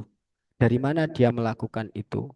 Apakah benar-benar dari dalam dirinya atau ikut-ikutan atau karena iming-iming penghargaan yang didapatkan itu. Nah, sebenarnya di eh, di dalam kenyataan dunia nyata itu tidak ada yang salah sebenarnya. Cuma di pola pemahaman dari disiplin positif itu bahwa segala sesuatu yang didasarkan pada faktor iming-iming atau faktor hadiah atau faktor di luar diri itu yang tidak baik, katanya seperti itu ya. Jadi bagaimana menciptakan peserta didik yang memiliki motivasi internal itu sebenarnya ajak peserta didik itu ya, ini eksternal ya, eksternal untuk berproses, untuk melakukan sesuatu terus menerus, entah itu belajar, entah itu berprestasi terus menerus, tapi jangan diberi hukuman jika mereka gagal atau diberi hadiah berlebih ketika mereka berhasil. Karena bagaimanapun juga faktor eksternal itulah yang membuat peserta didik melakukan sesuatu yang tidak konsisten. Nah, ini yang dihindari oleh disiplin positif itu, bagaimana mewujudkan peserta didik yang melakukan sesuatu itu benar-benar murni dari dalam dirinya sendiri. Nah, itu sering kali kita sebagai guru kadang kan berpikir, kalau ndak ada hadiah itu anak-anak kurang motivasi. Kalau tidak ada reward atau tidak ada nilai itu anak-anak tidak semangat. Nah, itulah yang menyebabkan bahwasanya kadang ya ujian nasional itu masih penting karena guru kelas 6 atau anak-anak kelas 6 itu nggak semangat belajar kalau nggak ada ujian misalnya. Karena kalau nggak ada kelulusan dan lain sebagainya mereka motivasinya. Nah, ini yang pola pikir yang masih masih masih mengatasnamakan motivasi eksternal ya Bapak.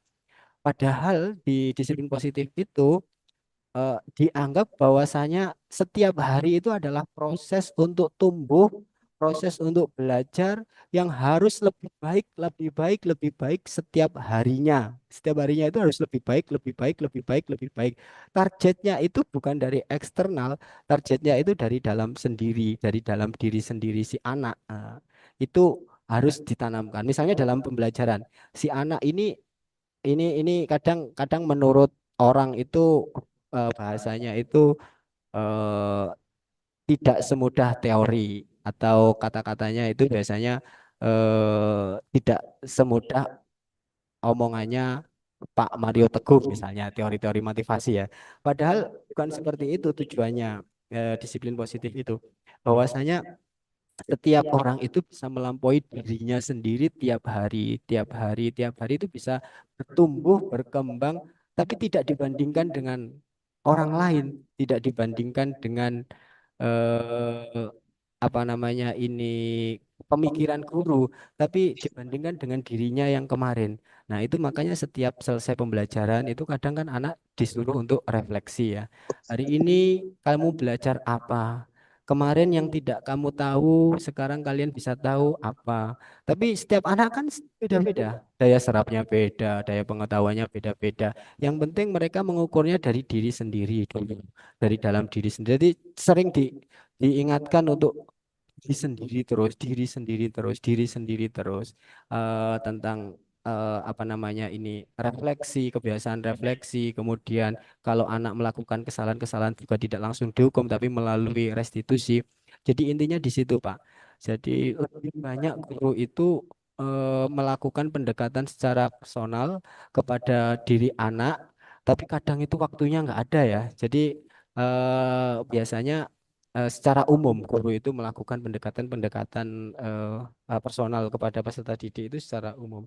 Nah, intinya bahwa anak-anak kita itu diajak untuk melakukan sesuatu itu bukan karena dia takut sesuatu, bukan karena dia ingin sesuatu, tapi bagaimana karena dia dirinya sendiri ini yang termotivasi gitu.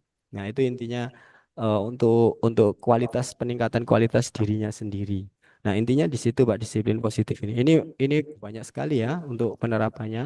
Nah, ini mungkin bisa jadikan bahan diskusi kita selanjutnya di Kombel Gurwoji ini tentang langkah-langkah praktis untuk memunculkan motivasi internal intrinsik yang ada di dalam diri peserta didik itu, Bapak. Demikian, Bu Linda. Ya, terima kasih Pak Nanang. Mungkin ya. Padahal saya sering sekali memberikan contoh ya. Misalnya ada sampah yang berserakan itu kadang di depan anak-anak sendiri itu saya ambil sampah tersebut terus saya masukkan ke dalam tempat sampah. Tapi saya mesti memberikan istilahnya menyampaikan ke anak-anak masa ya gurunya yang harus ngambil. Nah, dari situ aja anak masih belum ada kesadaran. Oh, padahal guru saya sudah memberikan contoh seperti ini. Nah, itu yang jadi dilema yang selama ini saya laksanakan setiap akhir pembelajaran atau pada saat mulai pembelajaran itu Pak Nanang. Iya, padahal lebih efektif kalau orang yang membuang sampah denda 5.000 misalnya gitu, Pak ya. Itu lebih efektif. Tapi jangan sampai seperti itu karena menumbuhkan kesadaran peserta didik itu bisa melalui eh, pembelajaran, Pak. Jadi di pembelajaran di kelas itu misalnya ditampilkan tentang eh, masa depan bumi kita misalnya. Terus apa yang terjadi jika sampah berserakan. Jadi kesadarannya dimulai dari bahwasanya ke depan itu yang tinggal di sekolah atau di bumi itu adalah generasimu, maka kamu juga harus merawatnya, melestarikannya. Nah, itu yang dijadikan. Jadi di waktu pembelajaran, bukan di waktu langsung di di lapangan diterapkan itu atau dilakukan restitusi. Kenapa sih kok ada sampah tidak diambil? Apa yang menyebabkan kamu berlaku tidak peduli terhadap lingkungan dan lain sebagainya? Itu yang harus dilakukan penggalian informasi seperti itu, Pak, di diri peserta didik. Sehingga peserta didik itu nanti akan otomatis kalau dia melihat sampah menjadi mengikuti apa namanya gerak hati. Awalnya memang dari budaya ya. Kalau di sekolah kami itu ada namanya Lisa Labil, Pak ya. Lihat sampah langsung ambil. Nah, ketika itu sudah langsung ambil dan dibuang di tempat sampah dan itu sudah menjadi budaya di sekolah kami. Maka ketika anak melihat sampah di sekolah kami, ketika ada guru itu ya langsung diambil karena sudah ada istilah program Lisa Labil itu, lihat sampah langsung ambil itu. Nah, itu yang menjadi apa ya istilahnya kebiasaan-kebiasaan positif di sekolah kami terkait dengan misalnya sampah itu, Pak. Iya, terima kasih Pak Nanang atas pencerahannya. Mudah-mudahan saya bisa menerapkan di sekolah kami. Karena Amin. sesuatu yang baik itu kan memang perlu kesadaran dari peserta didik. Di samping itu ya kesadaran dari kita sendiri. Itu aja. Betul, Terima kasih betul, Pak Nanang atas informasinya betul. dan Terima kasih. pencerahannya. Oke, Terima terima kasih. kasih. Terima kasih, Pak. Assalamualaikum. Waalaikumsalam warahmatullahi wabarakatuh. Terima kasih, Pak Eko, atas respon Waalaikumsalam positifnya. warahmatullahi wabarakatuh. Terima kasih atas pertanyaan dari Pak Eko dan terima kasih juga atas jawaban dari Bapak Nanang. Nggih, mungkin ada satu pertanyaan lagi nggih mungkin Pak Nanang ya. Oh, nggih, karena durasinya kita sudah mau habis, maka untuk acara sesi tanya jawab kita cukupkan sampai di sini. Nggih. Sebelum acara kita tutup, marilah kita bersama-sama untuk membacakan bacaan hamdalah bersama gitu. Alhamdulillahirabbil alamin. Alhamdulillahirabbil alamin. Sebentar Bu Sebelum Rinda, nggih. jangan lupa untuk foto bersama untuk Oh, dokumentasinya. nggih, Bu, nggih. Nggih. Sebelum ditutup acaranya, izinkan saya untuk membaca pantun sebentar, nggih. Nggih. Indanian burung cendrawasih, fauna asli dari Pulau Papua. Bapak Ibu cukup sekian, terima kasih. Semoga ilmu hari ini bermanfaat untuk semuanya. Nggih. Amin ya rabbal alamin. Nggih. Dimohon untuk semuanya sesi foto bersama. Nggih, monggo. Untuk pose pasang wajah yang paling indah untuk hari ini, nggih. Pasang senyum termanis, terindah gitu untuk hari ini supaya kita menjadikan kenangan indah adalah kenangan yang termanis, kenangan yang terindah. Selain mendapatkan ilmu bermanfaat, hati kita juga menjadi bahagia. Oke. Posenya apa? Mana ini? Foto resmi boleh, foto Foto bebas resmi boleh. kayak bebas ya. Oke. Oke, siap ya. Saya foto ya. Satu untuk Satu. Oke, sekedap, sekedap. Jangan Monggo kamera yang masih ditutup bisa dibuka. Oke, kamera yang masih Nah, ditutup. monggo Bapak Ibu kamera yang masih ditutup silakan dibuka supaya kita bisa melihat wajah-wajah dan senyum Bapak Ibu, senyum yang termanis, senyum yang paling bahagia untuk hari ini. Ini dari seluruh Indonesia ya. Terima kasih ya Ya, kehadirannya. sama Bapak Guru hebat seluruh Nusantara.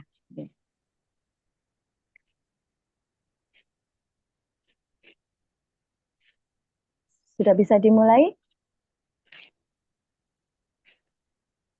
1, 2, 3. Kita ada 4 slide Bapak Ibu ya. Ya. Peserta kita sampai hari ini masih 86, alhamdulillah.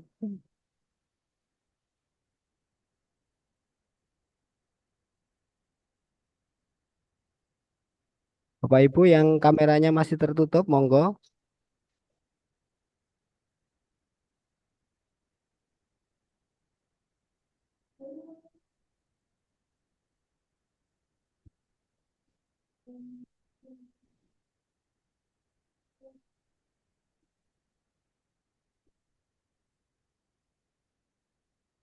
Sampun Bu Rinda. Monggo. Nggih. Terima kasih saya sampaikan, nggih. Sampai ketemu pada webinar seri Kombel Gurwoji berikutnya, yaitu sehat dan sukses selalu untuk Bapak Ibu semuanya. Saya Bu Rinda Cahyuni, mohon undur diri. Mohon dimaafkan jika ada salah tutur dan perilaku saya. Wassalamualaikum warahmatullahi wabarakatuh. Waalaikumsalam warahmatullahi wabarakatuh.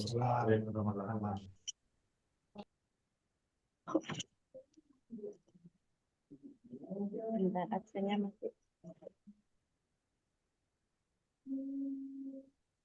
Monggo link absennya di situ Bu nggih, di kolom chat dan di grup WA sudah ada. Berikut tangan yang berikan untuk narsum kita, Bapak Kadang Taufik.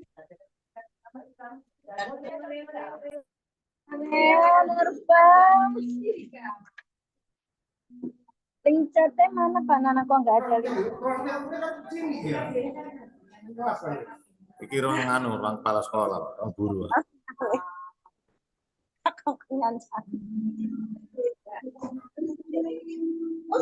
Mana grogi?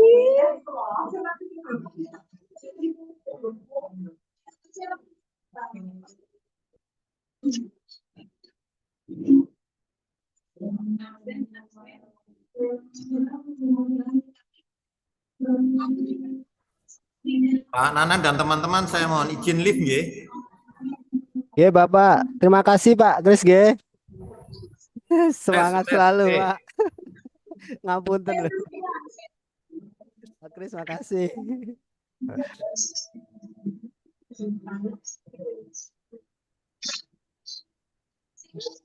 Bu Citra semangat. Apa tak spotlight?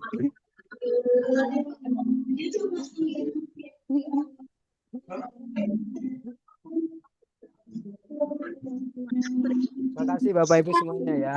Linknya sudah ada di situ Bu. Linknya di SID itu linknya, monggo.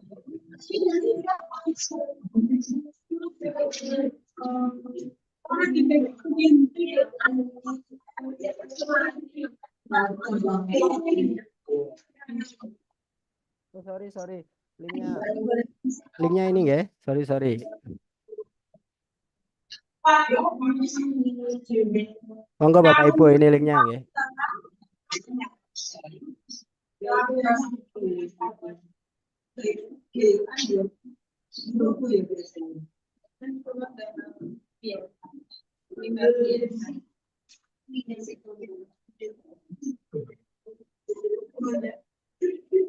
Untuk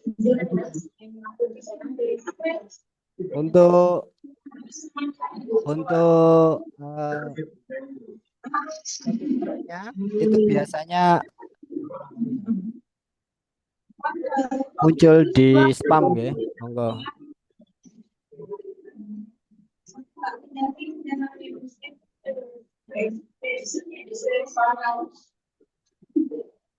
Bagaimana penerapan disiplin sangat baik.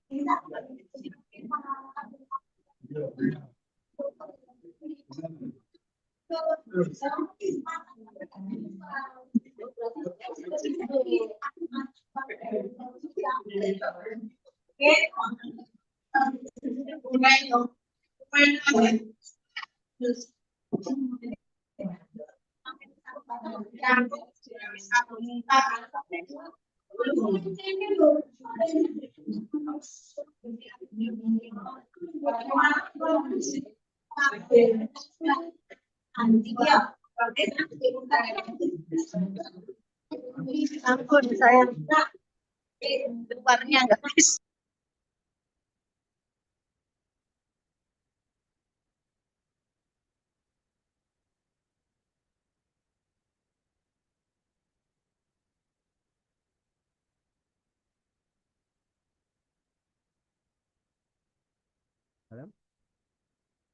Itu muncul di jenengan toh. Ternyata harus di everyone.